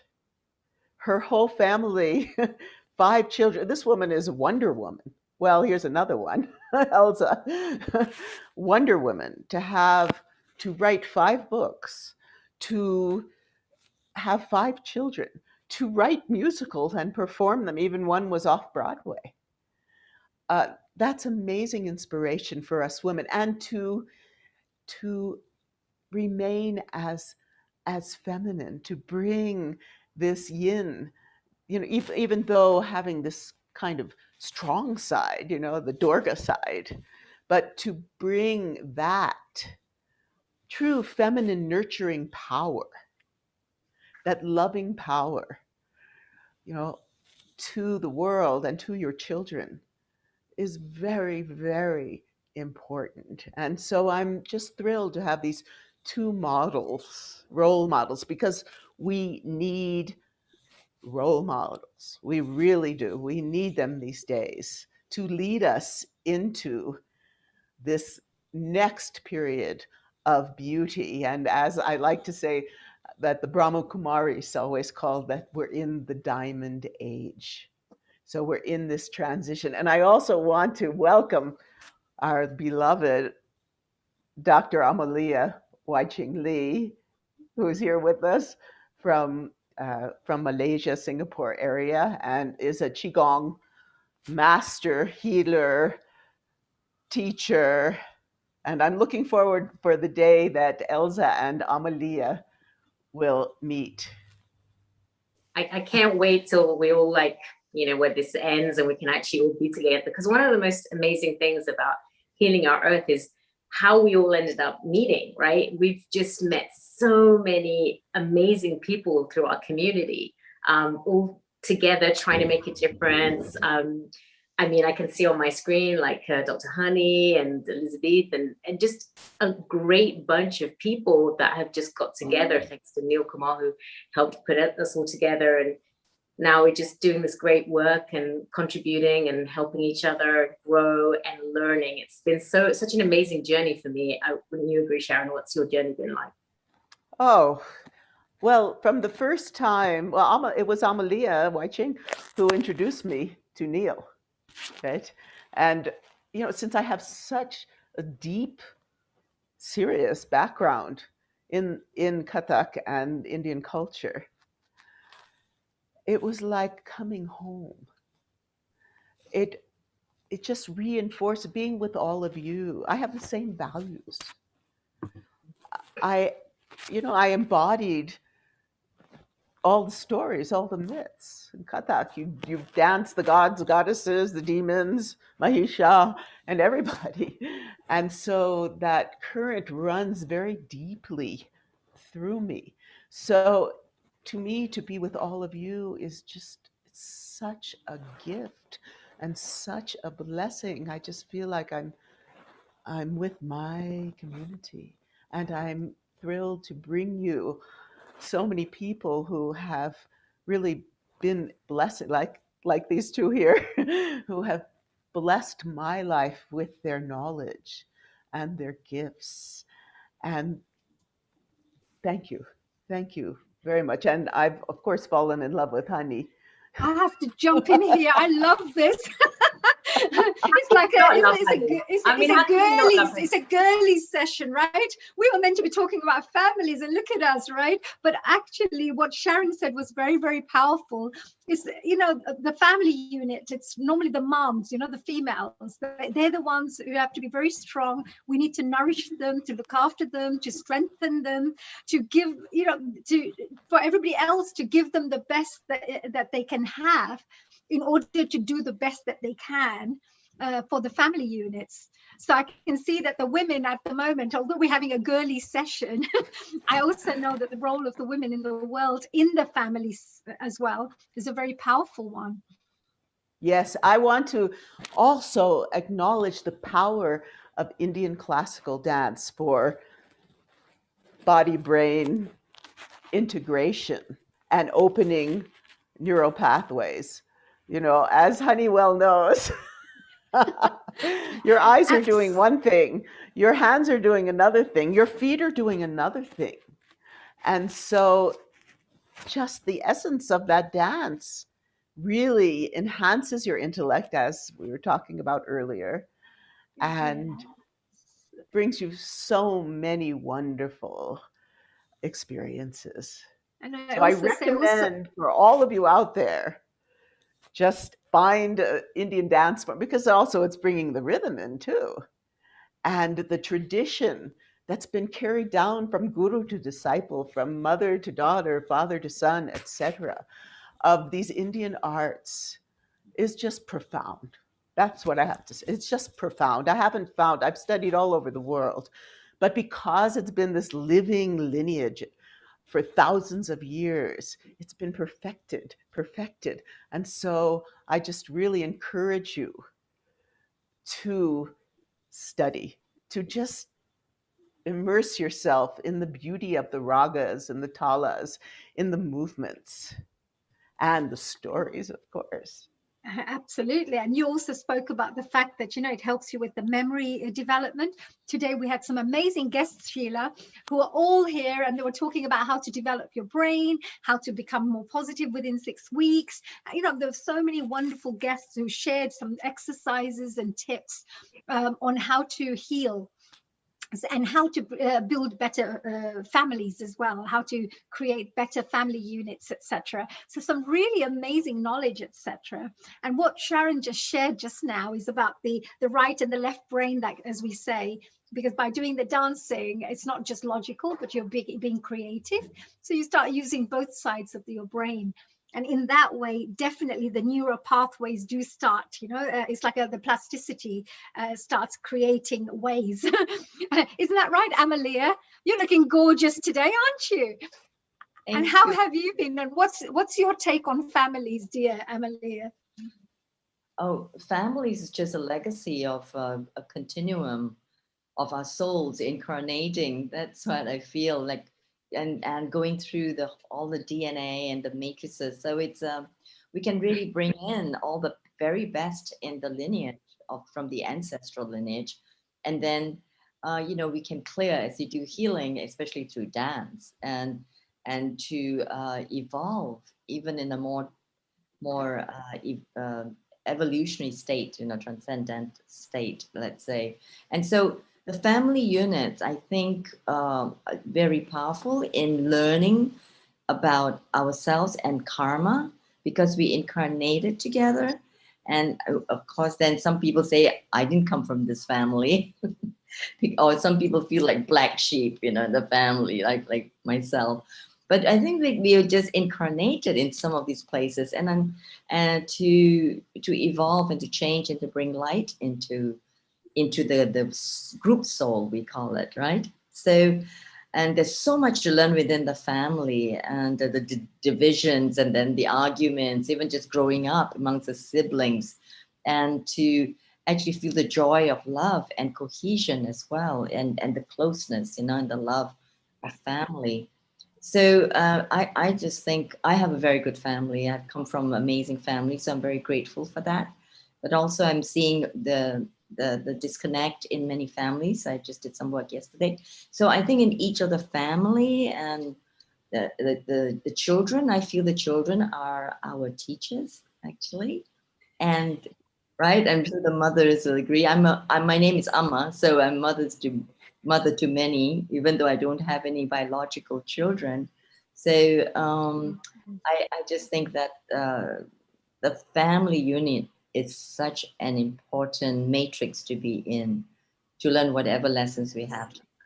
So. I love that karma thing, isn't it, Sheila? The karma bit that Amalia mentioned about. In Indian culture, there's a lot of things about karma and a lot of things about the karmic philosophy. So that's thank you for sharing that, because that's a very powerful area that we're all coming here to learn lessons by connecting with other people. And the closest people around you are the ones where you're meant to learn the biggest lessons of your life, to evolve in the biggest way possible. As you know, it can be pretty challenging at times. So with the closest ones that we have, but it also is the most refreshing and more nourishing and more enjoyable memories as well that we have with the closest people. Well, really, Sheila, like I think you've got. I was going to say, it seems like an amazing session that I missed out on. So I'm definitely have to go back to the website and watch the whole few hours of just amazing speakers. I'm curious about all the stuff that you were talking about, the generational, the karma stuff. I'm definitely gonna have to go back and look at it all. And thank you so much for all being here. This has just been so amazing. Yeah, this karma thing is definitely what Amalia, only she can come out with something which is as profound and as deep as that.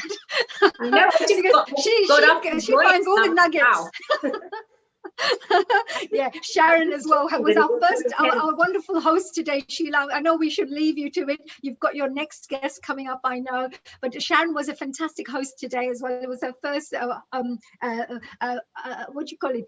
Hosting session by herself as well. She was amazing. We loved her. Celebration time. Well, Yeah. Thank you. Thank you. Thank you. Welcome to the family. I know she's going to love it here because it's just so much fun.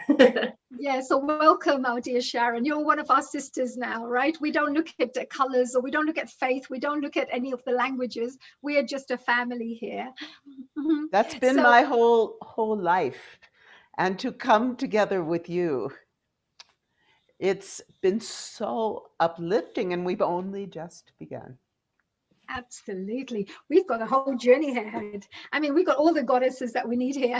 And we've got a wonderful divine gentleman. I believe right. Sheila is going to have our next guest coming up very shortly. So I just wanted to give lots of love to all the Healing Our Earth members who are watching today, and my dear co-hosts and our dear friends and guests who have joined us today.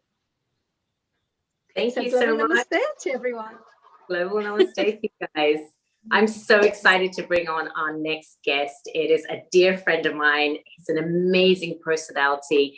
His name is Dr. Shamenda Talwar, and he's been doing so much stuff in the world, and we'll get a little chance to hear about the wonderful work that he's been doing with Tough Earth and #Kind20.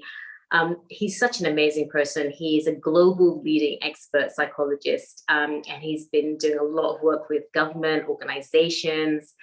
And here he is. Dr. Talwar, are you there?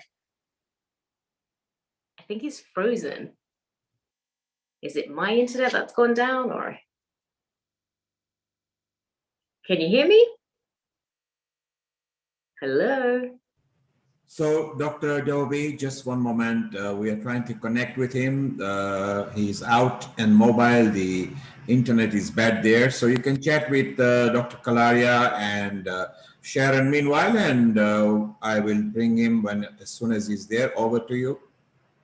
Oh yeah, no worries. I can, you know me, I can chat as long as I need to chat. I'm kind of excited about our next topic because it's something that I think is really important right now is kind of getting mental health addressed, because I think that's going to be a huge issue, and it's already a huge issue right now. So mental health is something that's really a lot of people are suffering with right now, because we're losing that connection with each other. We're not being able to see our friends, our family, we're missing loved ones. So, and also people are kind of feeling quite isolated. And I've been reading a lot of things about just how difficult it is for people to actually get out again and reconnect. And there's a lot of anxiety around that. Like, how do you reconnect into society when we've been at home for so long? There's an interesting thing I was reading the other day, and it was about there was a beautiful animal. I think it was some caged horse, and this horse was put in a very small space while they were creating this larger space for him to be able to kind of go out and have space. And so this horse had just basically learned his whole life was in this little space, and he kept pacing back and forth, back and forth.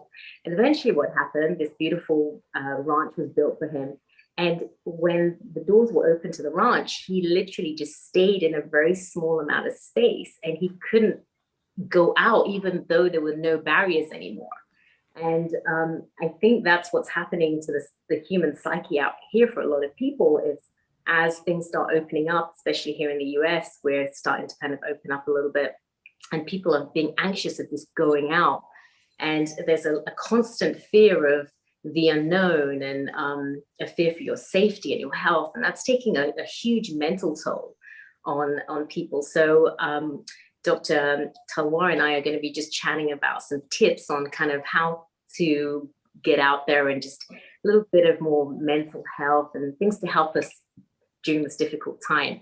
And it seems like one of the things I missed was this great session that you guys had, which was dancing. And creativity is so important for mental health, like doing some artwork or just kind of dancing, because you are using the different sides of your brain. And Honey, I know you are a dancing expert. You've danced with the Bollywood stars and you've done a lot of dancing. How does dancing help with, like, they call it neuroplasticity, right? Where your brain kind of evolves.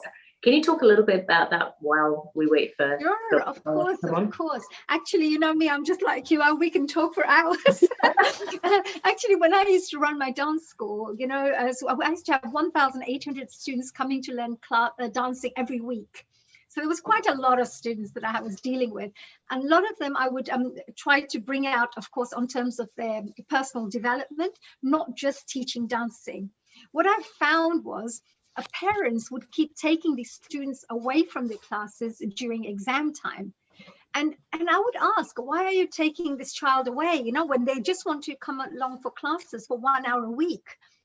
And the parents would say, oh, because I need them to study. And I said, well, they're studying all the time. And what is happening is they're getting really stressed out. They're not really using those 3 hours to study, because for 1 hour, they're just going to twiddle around, you know, just waste time. Whereas if you send them for 1 hour to de-release and de-stress and take out all the tensions in their body, they will probably be able to go back and study in a better way. So what started happening was we found all the people who continued dancing regularly all ended up having straight A's, all started having, like, they're all doctors, lawyers, pharmacists right now.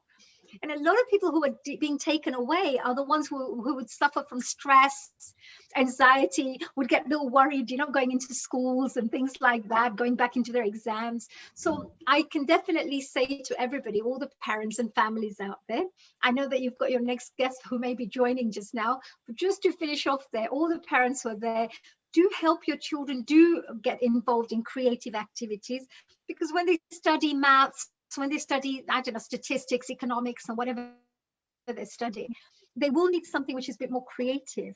And the whole universe is creative, isn't it, Sheila? Everything is creative. You have to connect to that energy, isn't it? That's true. And I mean, some of the things that I do, I put on my favorite music, and I'll just, while I'm doing my chores, I'll just be like dancing, or I'll be like hoovering and making something that's kind of boring into something fun, because then I'm kind of, you know, music gives you that feeling, right? When you listen to some music, you can either listen to sad music and feel sad. And so now I'm not listening to any kind of sad music. I'm listening to a lot of happy music. And then I'm using music to like, just kind of almost do a workout cleaning session. I mean, my house is really clean now. So it's a great way. I know. But look, I know you've got your next guest coming through, Sheila, but I just wanted to just say to everybody, yourself as well, you know, thank you for sharing these beautiful, wonderful gems with us. And of course, your lovely experiences and the example that you said about the horse. I'll go back with, and I'll always remember that as a lovely way to share that lovely teachings. So enjoy the rest of the evening, of course. I'm still here, but I know that we're looking forward to hearing Dr. Talwar's information now. Yeah, Dr. Talwar's amazing. So I'm so excited. Are you there, Dr. Talwar? Did you manage to connect? Hey, Sheila. Hey, how are you? Good to see you. I'm good. Because of COVID restrictions and things like that, and one of those things you have to prepare maybe not an hour before, you've got to prepare 2 hours or 3 hours before sometimes. You've got to do there's a lot of restrictions happening everywhere. So, and you're doing a lot of amazing things in the community right now with the Tough Earth and #Kind20. Share a little bit about that before we start our session. Well, we started a campaign, as you know. We started the #Kind20 campaign, which was trying to bring kindness into the fabric of the society. We brought the word, I think, with yourselves, the word kindness. I think we were one of the pioneers to bring the word kindness into the fabric of society, to the whole world. And now the word kindness is used, I think, on everyone's lips once a day at least. So I you know, it's a pat on the back for everybody that has been involved. We got 6.5 million hashtags, which was great. 6.5 million. That's like amazing. In 120 countries, which is great. And now many things have come out from this. You know, we got Kind Homes, a project with the Home Office and Liverpool City Council that are going into homes, nursing homes, where we're trying to find a way of where the carers and the residents can come together and find a way how we can move forward. We've got the International Song for Kindness contest, which is taking place because a lot of musicians and songwriters went through a hell of a lot of mental health situations right now. So now, we're helping them to write a song for kindness. And this was all done with Liverpool City Council as well, and the Cavern Club, and Strawberry Fields, which is John Lennon's charity, and LIPA, Paul McCartney's institution in Liverpool. And now it's gone to Australia, it's gone to Iceland, it's gone to America, which is great.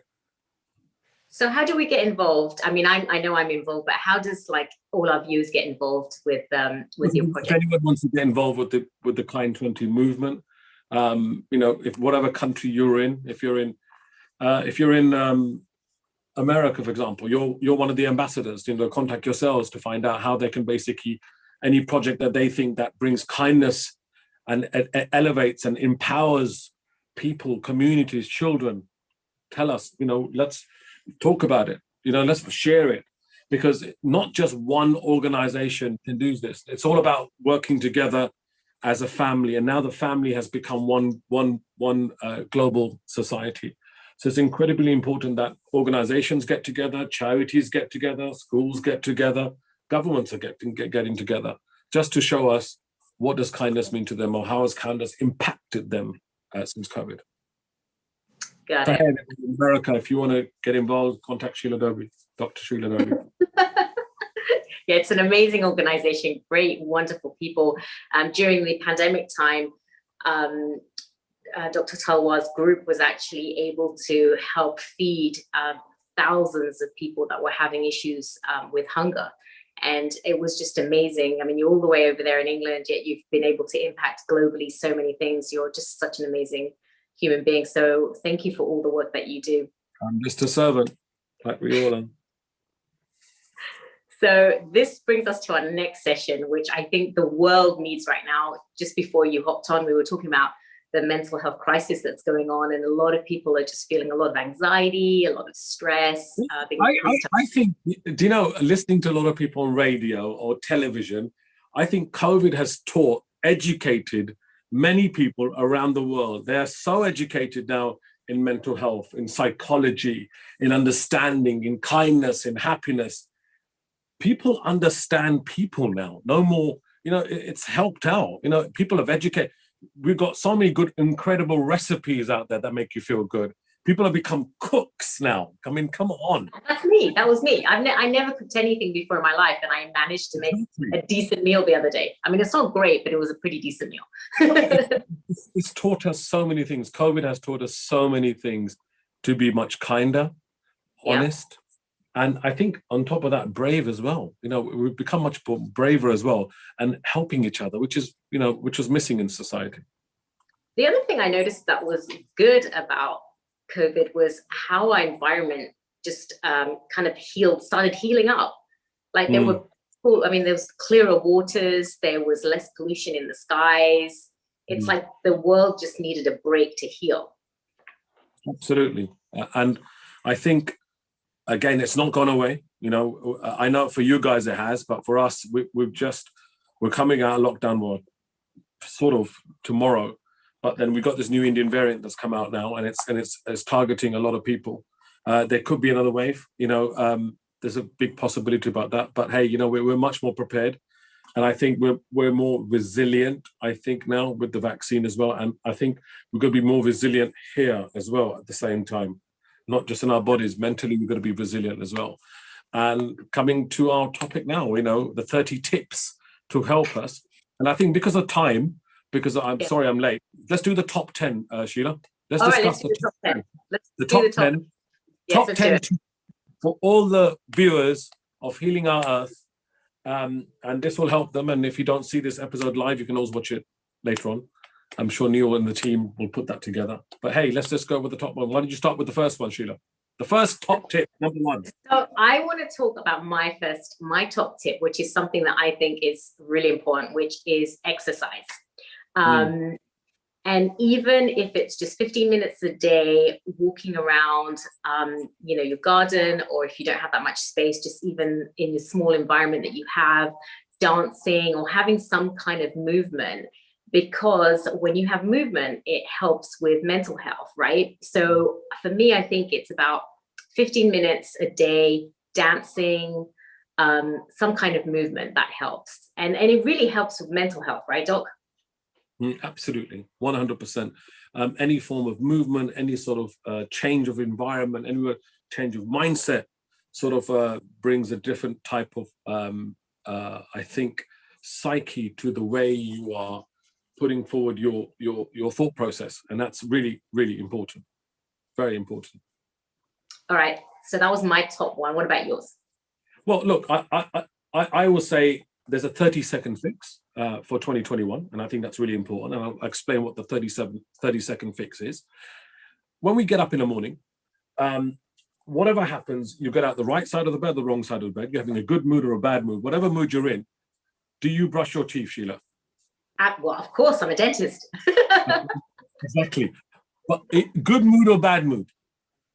Good mood. Bad mood, would you still brush your teeth? Yes. Of course, because you're programmed this way. Now, you do that, the word is consistently. You consistently brush your teeth every day because you've been programmed to brush your teeth regularly because you know it maintains a healthy set of teeth. Now, consistently.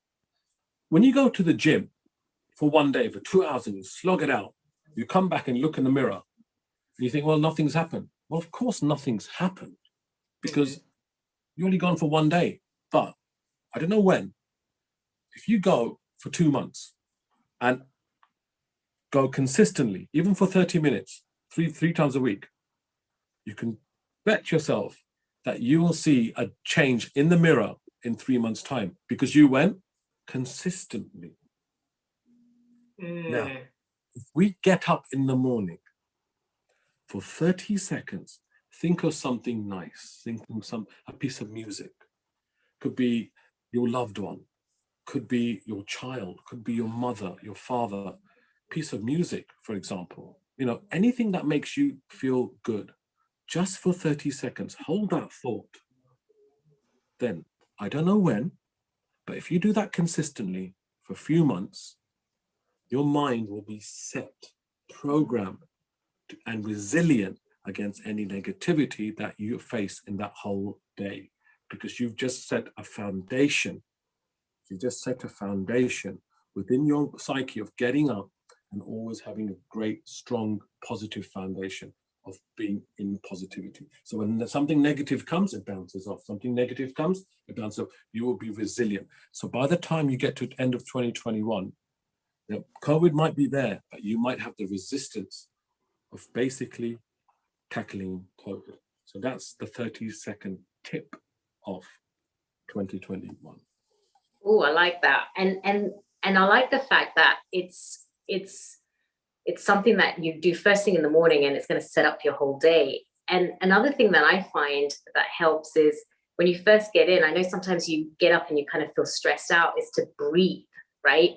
Is to take a deep breath in and then kind of breathe in, which brings me to my second tip, which I think is breathing, the importance of breath. And scientifically, there's a reason that breathing helps, right, Doc? If you can explain the science behind that. Well, look, with breathing, when they say, when you take a breath, and they say, take your breath in and out, breathe in a systematically way. What tends to happen is you tend to control your feelings at the same time. If you're huffing and puffing all the time, you're not controlling your senses. But while you're controlling your senses, you can control your feelings. And when you're controlling your feelings, you can control your emotions. And when you're controlling your emotions, you can control your actions. And that's why going back to breathing, that's why breathing is incredibly important, Dr. Dewey. Thank you. And breathing also actually stops the flight and flight response. So the flight and flight response is when you're stressed out, you're kind of, the adrenaline's pumping, you have a really strong system to try and run, it's adrenaline's pumping through. So that's called the sympathetic system. And when you take a deep breath in, it kind of just short circuits that, and then the calm system, the parasympathetic system comes in. So that's why it's really, really important to really take some deep breaths. And for my tip, I want to give you is the 4x4x4 rule, which is basically how to breathe. So you breathe in, so the inhale, so it's a 4 second, it's like breathing in, so it's for 4 seconds. Then it's holding for 4 seconds, so it's hold, 1, 2, 3, 4, and then it's exhaling through the mouth, 4 seconds. And then you do that 4 times, so it's a 4-second rule. So inhale for 4 seconds, hold for 4 seconds, breathe out for 4 seconds, and then repeat 4 times. And that can actually calm you down. And it really, really, really helps with just the whole setting you down to the parasympathetic system, which can calm you down. So, Dr. Tawa, are you still there? I'm here. Oh, good. I just lost your, I can't see your face anymore. Where's it gone? Because your screen is gone. Okay, oh, there you are. Yeah, so that was my special one, 4x4x4x4. Okay. What about your next tip? My next tip is gratitude. You've got to track your gratitude. And how you do that is just make a note, keep a journal or a diary, as everyone does, and track how many times you've been grateful in the day, and track it. Because it's incredibly important for being grateful for what you have, be grateful for what someone's done for you, and be grateful for what you've seen, seen someone done some kindness. And while you track that, you'll be surprised by the end of the week of how much gratitude there is out there, how much gratitude has impacted your lifestyle, how much gratitude can basically support you as you're going along in life. So that's really, really important. Be grateful for what you have. Be grateful for basically for what you can basically do for others as well. And what's really important is this: once we start being grateful for what we have, it's not the question of what I don't have. Don't think this, because when you say I don't have, that's when you go into misery. That's when you go into depression. That's when you go have a mental health situation. Count the things what you do have and be grateful for that. And I'm not saying ceiling on desires or cut your desires as much as possible. But if you're grateful for what you have, you won't feel as upset as if you say what I don't have. And that's why being grateful is incredibly important. And just see, now this is not scientific now, just see how the universe will work. Because when you start being grateful for things, other things will start falling into place. I mean, one thing I always say to everybody, see the sun in everyone. Then their divine light will shine and reflect back on you. See the sun in everyone. Then their divine light will ultimately reflect on you. If not today, then tomorrow. Wow, that's beautiful. And I think it's really important to keep a gratitude journal and every day kind of write a list, and then you can kind of go back when things aren't going so well. You can, and it can be simple things. It's like grateful for your vision, grateful for the fact that you can eat, grateful for the fact you can walk. And you can start off with very basic things, right? And then be the bigger things. And that brings me to this beautiful quote that I read. And it said, somebody didn't wake up today, but you did. That's enough reason to stop complaining, and that's enough to be thankful for. Never let your troubles blind you from your daily blessings. Absolutely. I like that. So, wonderful. And so gratitude journaling, and I know a lot of, I've taken a lot of classes from a lot of these top guys that teach about like motivation and self-help, and they all talk about gratitude being so important, like journaling, and even if you're going for a walk, talking like out loud things that you're grateful for, and just speaking positive words like, it's a beautiful day, I'm so grateful for this beautiful sun, I'm grateful for this. And it kind of almost starts rewiring your brain to start thinking and looking for the more positive things. And in fact, the other day I was reading some research, and they were talking about people that complain and they are looking at negative things. It's almost like their brain starts to rewire to the negative. So they automatically, when they see something, they will look at the negative aspect of it. We all know those people that are always out and about complaining, and they just complain, right? So, and then you have positive people that are always like so happy. It's because it's almost like your brain gets rewired to be positive and look at things in a positive light. No, I totally agree. I totally agree. I totally, So I guess totally it's my agree. turn now, right?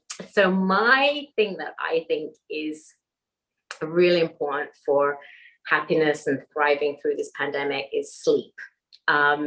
Getting enough sleep, at least minimum 6 hours, 7 to 8. Not too much sleep, because actually they're showing that too much sleep is bad for your health. But having a good amount of sleep is really important. Sleep's not only important for memory consolidation, so that during the day it kind of consolidates your memories, but it also, another thing that it's really important for, it allows things that go through your day to be processed. So any trauma gets processed correctly, the good things get processed correctly, the information is stored where it needs to be, and then it gets pushed to rest, it's all organized, and then you get up in the morning and then you follow your next day. And what's happening is, and maybe you can give some tip, Doc, on how to sleep better, because what's happening is people are getting really stressed out, and then that's affecting their sleep, and then they're not sleeping enough. And then because they're not sleeping enough, now they're getting more stressed out. And if you're not sleeping enough, you can have a low-grade inflammation in your body, which then also causes more anxiety. And there are some things that you can do to really help with sleep. So number one is like, make sure if you're going to have any caffeine, it's before noon, so that, because caffeine can actually stay in your bloodstream for many, many hours. The second thing is, these devices, we shouldn't be looking at these in the night or watching TV at least an hour before bedtime, because the light actually causes us to be stimulated and not allow us to sleep properly. And also we want to be making sure we're not eating too late, at least 3 to 4 hours before going to sleep, because if we do that, everything's kind of working in our digestion and not allowing us. You've just answered all the. You just answered your question. Yeah, you know me. I try to fit as much information as possible in the time that I have. I mean, you see, Sheila, everybody is different. Every way of how our sleep pattern is different. Some people are weird in the sense, like, they will drink coffee and go to bed. They have that sort of thing. Some people might have a green tea. Some people cannot eat, for example. There's no rights and wrongs anymore. COVID has taught us that. It's what your body feels, how you feel, and that's so important. How comfortable are you personally? For example, your partner, your husband, your sister, your mother, your brother, it could be anybody. They could be different. You could be saying a lot of preaching or advising to these people, but their body might not resonate with that.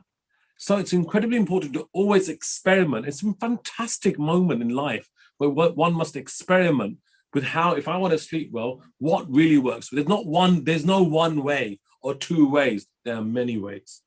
But one thing is always clear, is the starting of the day, that's a positive. And if you start the day with positivity, you can bottom dollar that consistently do that. By the time you reach the end of the day, you will start doing the right things. You will start doing the things what your body wants it to do.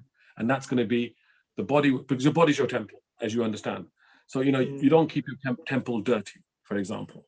That's how it works. So automatically, your body will start thinking, and the body, mind, and the soul will connect together. And that's really, really important. But hey, you've answered all the questions there straight away. So what about you, Doc? What's your next the next and final tip, I think, is really important.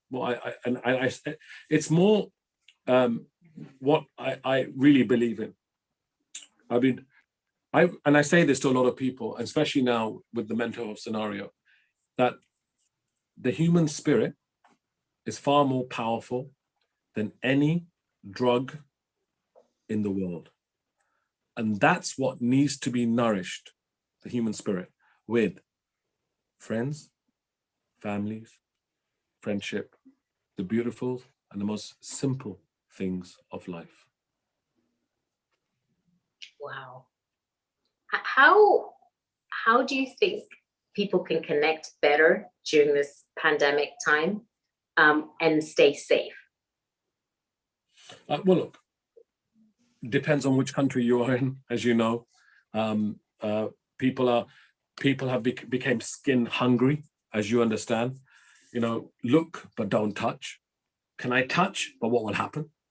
For example, what do we do? You know, before we used to go on high fives and hug our friends. Now we're like, oh, should we or not? Should we, or this or that or what? So there's a situation at this present moment on the earth. There's no right or wrong way. Whatever I say might not, you know, some people do this, some people do this, or some people just do this. But at the same time, whatever works for you, and that's really important. We're not here to preach. We're not here to teach. We're just here to advise. And what works for you, we're just here to advise. We're here to support you. I mean, that's why Neil's got this incredible program of Healing Our Earth every week, just to advise people of, hey guys, this is a bulk of information globally, and this might help you in your day-to-day routine as you're going along in the week. I think another point we have to make is, even though a lot of people are vaccinated out there, especially with these new variants coming in, it doesn't mean that just because you're vaccinated that you are now able to kind of take your mask off and just be comfortable, because we still have to be very, very safe.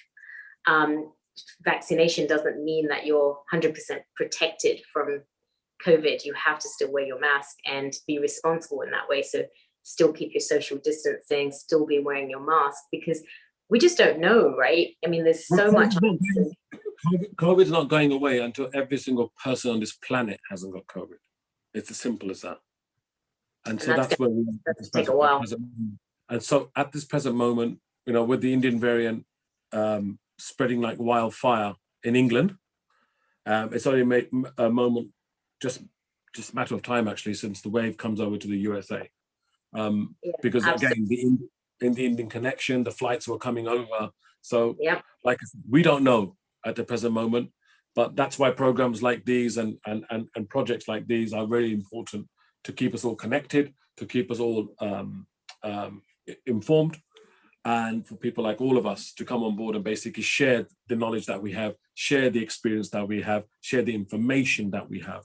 So it's not one way or the other way. It's only a way that we can all live together day by day, and that's really important. Tell me how important do you think is like community and kindness with each other, since you're so involved with the #Kind20? Tell me how important it is for people, for mental health, to give back in the community. Well, it's proven by Dr. Sonia Lubinsky of the University of California that your immune system basically gets better, stronger by 42% by performing an act of kindness, because it increases your oxytocin. And oxytocin, as you know, is one of that beautiful chemical within us that makes you feel good. 42% it increases. And it's one of your Californian scientists in Dr. Sonia Lubinsky, who's done a study on this for the last 20 years about happiness. And it's a proven fact. You know, when someone gives you something, Sheila, and doesn't want anything in return, you feel good. Wow. If one of your staff came up to you and say, hey, like that video you made, if someone came up to you and gave you something, you think, oh, that's nice of you. When you do something for somebody, you feel good. Okay, you're walking on the street and you see somebody helping an old lady across the street, for example. If you feel, oh, that feels nice. When the mother gives birth to a child, she explodes with oxytocin. It's incredible, absolutely incredible. And that's the whole reason for all of this, because it increases the oxytocin within us, and that explodes happiness, explodes the kindness, explodes the feel-good factor that we have in our life. That's why it's important. Yeah, and it's been hard, because normally when oxytocin comes from like hugging somebody also, and we're not even being able to, like, you know, you can't even, like, I can't even hug my patients. I hug all my patients. I do that. Yeah, I totally agree. But it's so great to know that you can actually still get that great feel-good chemical oxytocin by just by looking at someone doing so good in front of your eyes, or just on a video, makes you feel good. Okay, it doesn't really see an explosion of oxytocin. There's no volcanic eruption of oxytocin like there is when a mother gives birth to a child. There's an explosion there, but there is some sort of explosion when someone does good to you or you do good to them. So go out there and get some good out there. Go and do some kindness to somebody. You feel good. It's good for your body as well.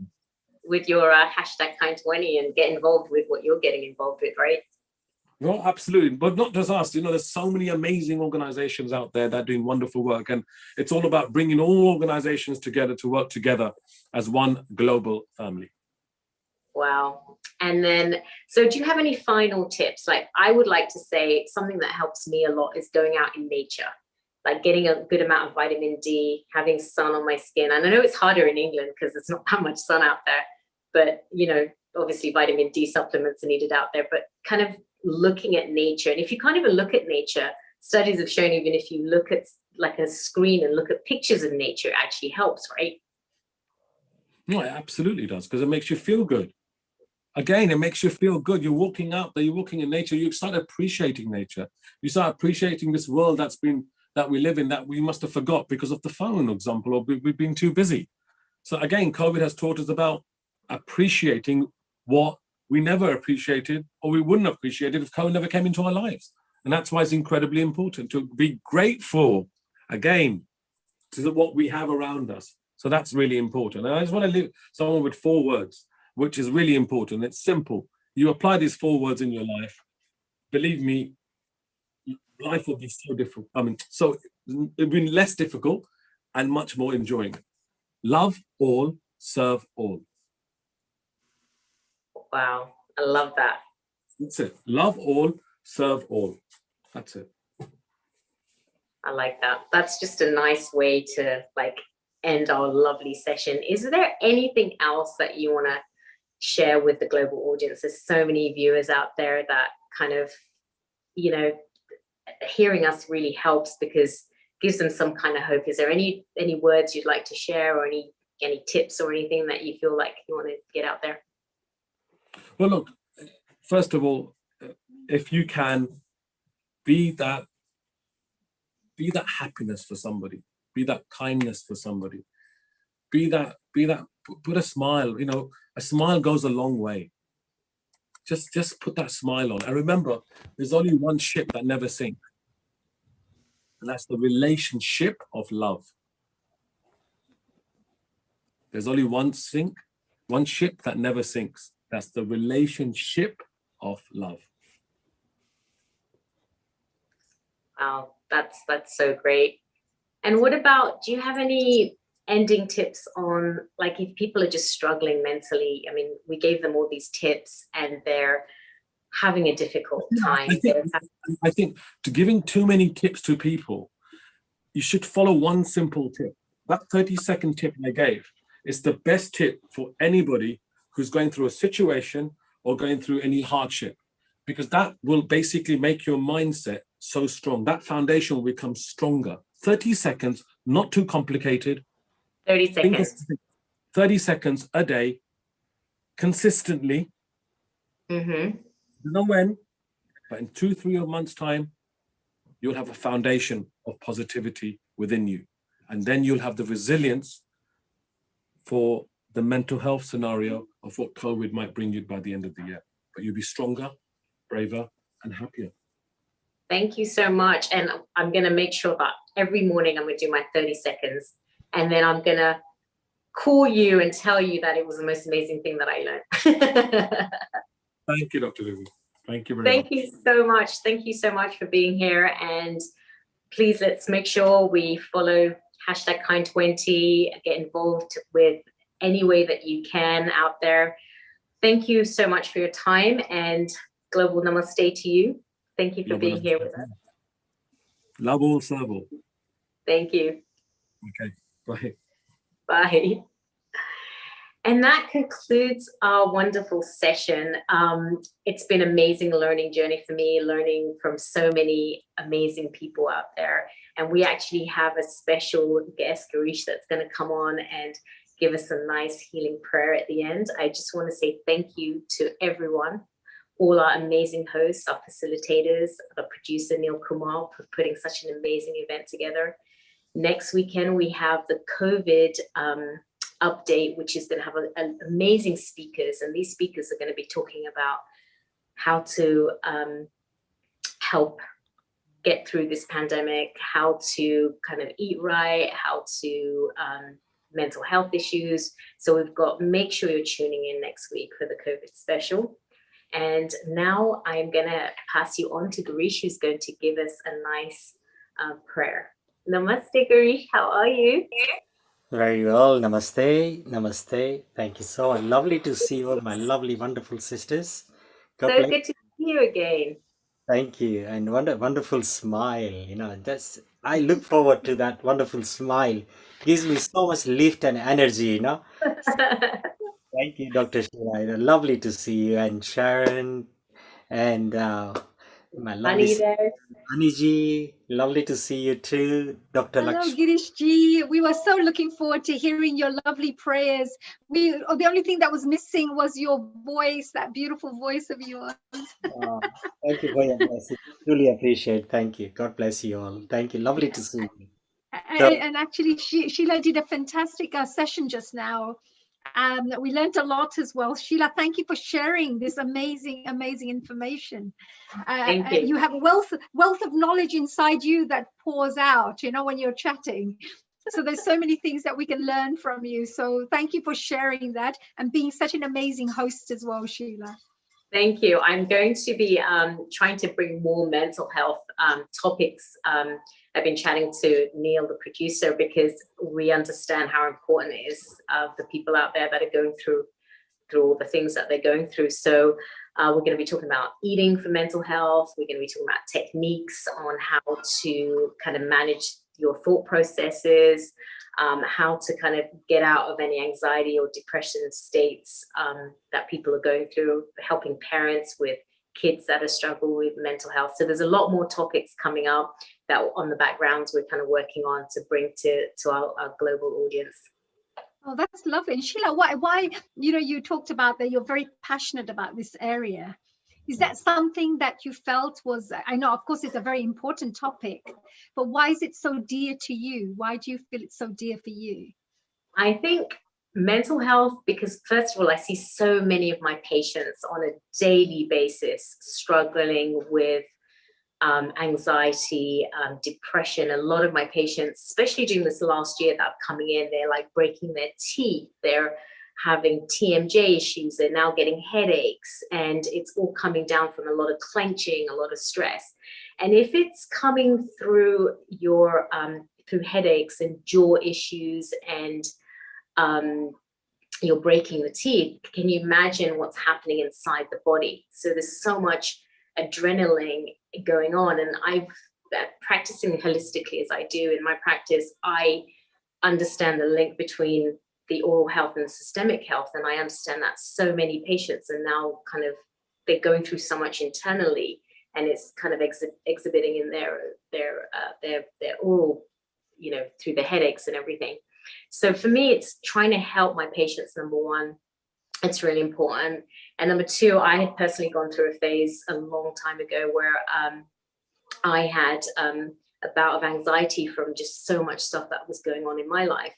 And it was just one thing piling after another. And I think there's a lot of people that are like talking about, there's a stigma attached with people if they're going through stress or anxiety, they just don't talk about it. And me personally, I learned a lot of techniques. I learned how to eat right. I learned how to kind of change my thought process.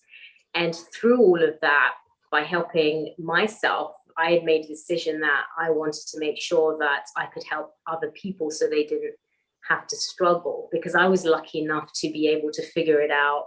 I did a lot of reading, a lot of research, spoke to a lot of experts, and I was lucky I had accessibility to these people. But some people don't. They go through some stress, they go through some anxiety, they don't know what to do.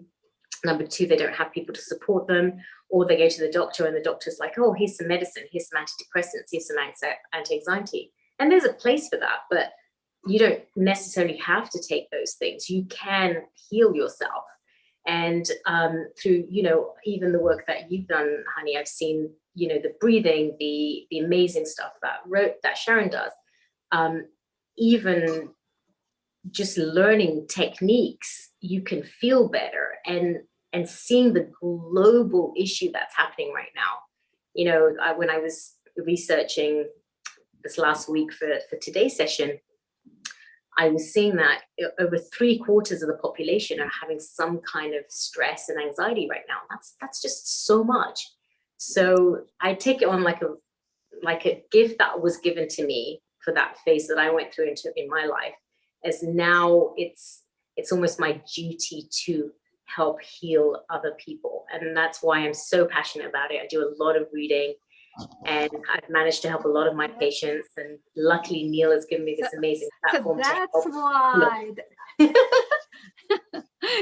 So that's what. See, so I just wanted to ensure that we can highlight the fact that we don't just have fantastic hosts. We will have wonderful Healing Our Earth hosts who are like, who want to do really great things for the world, who just wants to share.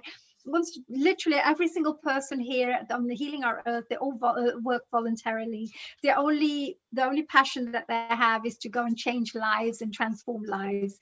And of course, Sheila, I just wanted to say that was amazing work that you also, that little plan of action. And a big thank you, of course, to Neil Kumar, our producer, director, the creator of Healing Our Earth, because he allows us to go out there and explore and adventure and come back with some exciting topics to share. So that's really great. Sharon, what did you think? No, I was going to say, it's amazing that there's so many topics and so many things that you learn. I mean, every time you think you've learned something, and then you go on, and then I logged in earlier, and then, Sharon was talking with her amazing guests about, all the food and the nutrition. And I'm like, geez, I now have to listen to that. I'm going to go back to healingourearth.com and find that session and listen to it. It's just amazing. Right, Sharon? Oh yes, there's such a wealth of knowledge available now from so many traditions. And I feel like what we're doing is like we're weaving the best of all and showing that there once was a primordial tradition, totally connected with the divine. And it kind of got scattered throughout the earth. And now it feels like in this time where we're able to connect through Zoom and the internet, it's bringing all this back together, and all of us who are lovers of humanity, lovers of the earth, real human beings in the truest sense are coming together. And wow. And it's great. And one more thing about the mental health, because I like all of you, I'm seeing all kinds of issues. I think it comes from the fact that we can't find our ground. Since the COVID started, everything is changing, and we need to just become so centered. Yoga teaches us, qigong, so many places, but to be that centered person in the midst of the storm and find happiness within each moment.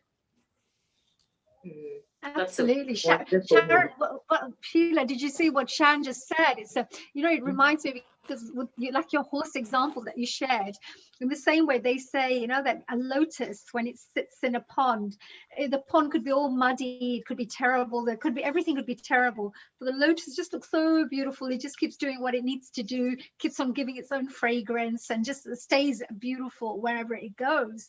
So in the same way, I think each one of us, it's our duty to try to remain as balanced as possible, so that we could become good role models for others to be able to become stronger. And remember, there's also the collective consciousness. The more people who are fearful, the more people who are into mental health issues, the more energy of that will be spread across the world. And the more happier people are, more positive people are, the more happier people become. So it's a really powerful platform that this Healing Our Earth is as well, that we just spread goodness, upliftment, happiness, positivity, because that in itself is also spreading good energy across the world. And each one of you are doing an amazing job being part of it and being part of the journey. with Girishji as well. Girishji, he sings all these beautiful bhajans. He sings all the kirtans. He sings these wonderful songs. Whenever we listen to it, the words change, help us to change our moods. So even the songs, Girishji, do you think that it's really important for us to include that as well for upliftment, the songs? Why is that so important? Of course, the music is one thing in this world that God has given this beautiful gift to bring everyone together. And there is no expectation, there's no desire, there is only one word, it's love. And that's what the music gives. The music is so important in our life, that it takes you away from everything and it connects you directly straight with the divinity and brings that joy and happiness. And when that joy and happiness come within you, you start to share with everyone and see that Yes, beauty and happiness. And when you see that happiness makes you feel that the divine is connected with you and the divine is connecting me with you all, you see. yeah. Well, we are definitely. And what you just said about the upliftment with families, because today's event was all about families and health and well-being for families.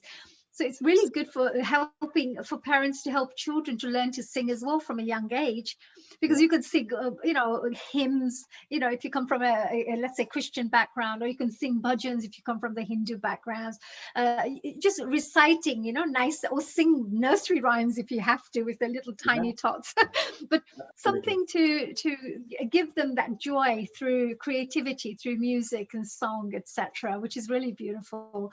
So now that we've spoken about this, Sheila ji, and of course Girish ji, I just wanted to say we're looking forward to hearing this wonderful song of yours. What are you going to be sharing with us to uplift the rest of us? Well, first of all, we're going to go into our beautiful prayer first, so we can all get connected with the divinity and bring joy, happiness, peace. So we can all connect ourselves together, and then we'll go into the journey of the music. And that is called love. Serve Sure, all, we look forward yeah, to that. and love all. And that's it. There is nothing in this world, share joy and happiness with everyone. And that can only come when we surrender ourselves to the divine. And the divine does everything, and we become just an instrument. We are just an instrument. Everything is blessed from one above, and we are blessed that we are part of that journey. That's very interesting, Girishji, because we talked about, you're just a channel, you mentioned, Yes. because you're only being a channel to do the work. And through your music, you mentioned, you yourself are also a beautiful channel to bring this lovely energy to the rest of the world. And every single family who's watching here, every single little child or parents are watching this, each one of us could become the channel too, isn't it? To bring Absolutely. out Yeah. goodness in the world. Yeah. And Yes. everyone is gifted, for that to be that instrument. Like Dr. Sheila, she's professional in her medical, and she gives us that upliftment, and gives us that understanding for the well-being. Yourself, you are blessed in the dancing field, and you give that joy and happiness. And Sharon, oh wow, amazing, the tandav, she does, incredible, so we all learn so many different things, Dr. Lakshmi, and Vijay Bhai, he's always showing, and giving us that encouragement. And of course, Nishit Bhai, he's so much professional in his field in the background, he's giving us that platform of sense of security that everything we are doing, he's taking care of everything. And on top of Yes, that, very good point. Nishit is yeah, the one who makes this happen. yeah, Otherwise, he without does Nishit everything. there, there's none. Yeah, he does everything behind the scene. He does everything behind the Yeah. scene. Yeah, so all the credit really goes to him from week and week after week and week after. He's always there, showering his love, his support unconditionally. Absolutely. So salute to him. Absolutely. So Salute yeah, to so him. I see this. I see the universe is doing good work through people, through people. Yeah, So yeah, so using channels there. So thank you so yeah. much, Girishji. It's all yours. I just thought I'll share that with everybody to let everyone know how important everybody's contribution is, that even if they just shared the Healing Our Earth links with their friends and family, they're actually doing good work. So if people are watching out there, all you have to do is maybe just share with your friends on your WhatsApp groups, on your emails, or perhaps your social media. Just share some links. That's all it is. Just click one button that you may be able to help and be a channel to bring a lot of joy and transformation in other people's lives through doing that. And that, of course, is healingourearth.com, which is our website. And we are on Facebook. We have our, social media platforms that you can go and share and see as well and visit. So thank you, Girishji. It's all yours. Shilaji, all yours. My Koti Pranam to my beautiful divine Healing Our Earth family. Thank you. Thank you so much for your love and your kindness. You give me so much inspiration, love and joy and happiness, and I look forward to be with you every week, and it gives me another level of connection with the divinity. So our huge salute and pranam to Neil Kumar, for giving us this beautiful platform, So he's the engine, he's the anchor. So God give him, good health so we can carry on with this beautiful journey. Thank you. So we'll start with a beautiful prayer. May God give us all strength, happiness, joy, love, and kindness, and peace and tranquility. Om Shanti. Thank you.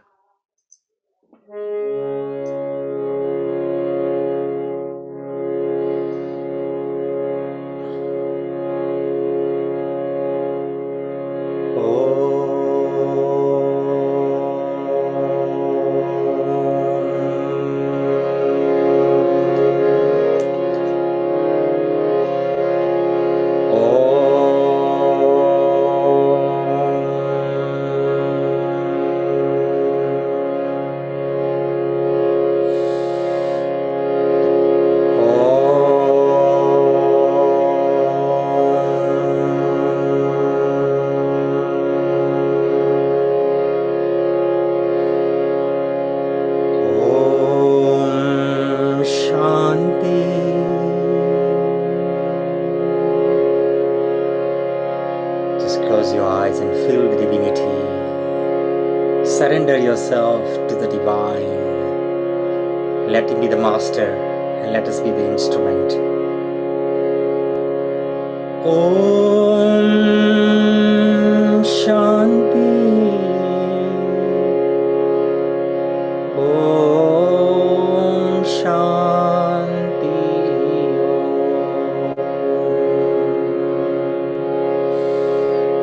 Om Shanti.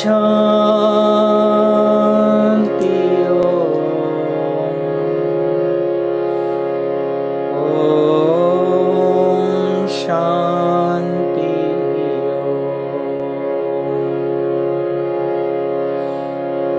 Om Shanti.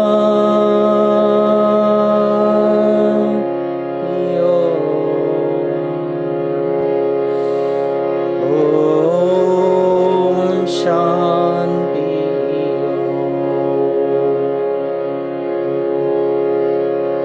ये ध्वनि मंगल ध्वनि है। ओम शांति। ओम शांति।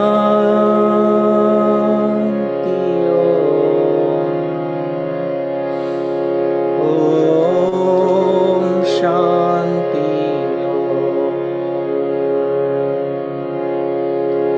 बड़ा है सुख ये मंत्र मन हर। Om Shanti. Om Shanti.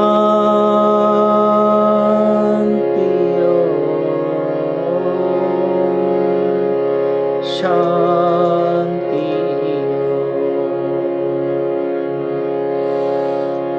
Om Shanti.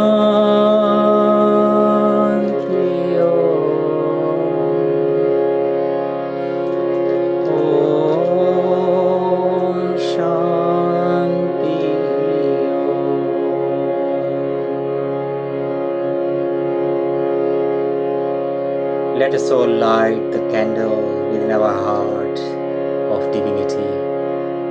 Bring joy, happiness, love, kindness in everyone's heart, especially those who are in need.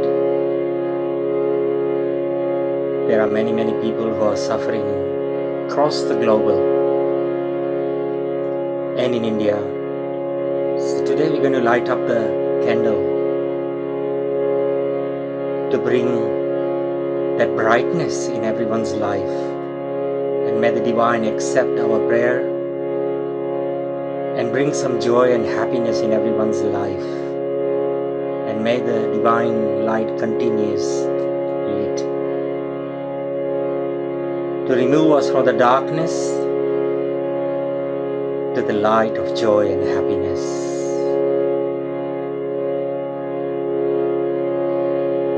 Om Bhuvasvaha Tatsaviturvarenyam Bhargo Devasya Dhimahi Dhiyo Yo Prachodayat.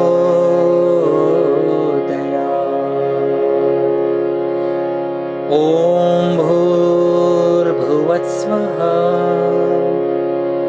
Tatsaviturvarenyam Bhargo Devasya Dhimahi Dhiyo Yo Prachodayat.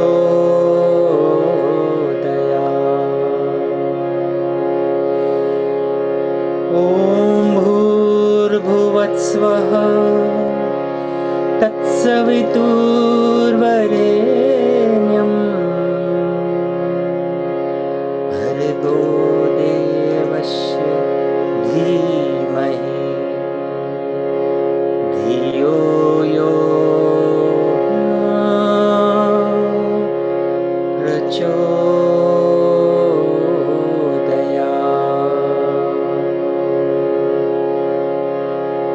I thank you, my dearest divine Lord, for giving us this most beautiful day, sharing so much love, joy, and happiness. May this divine journey continues till the eternal. God bless you. Thank you all. Om Shanti. Om Shanti.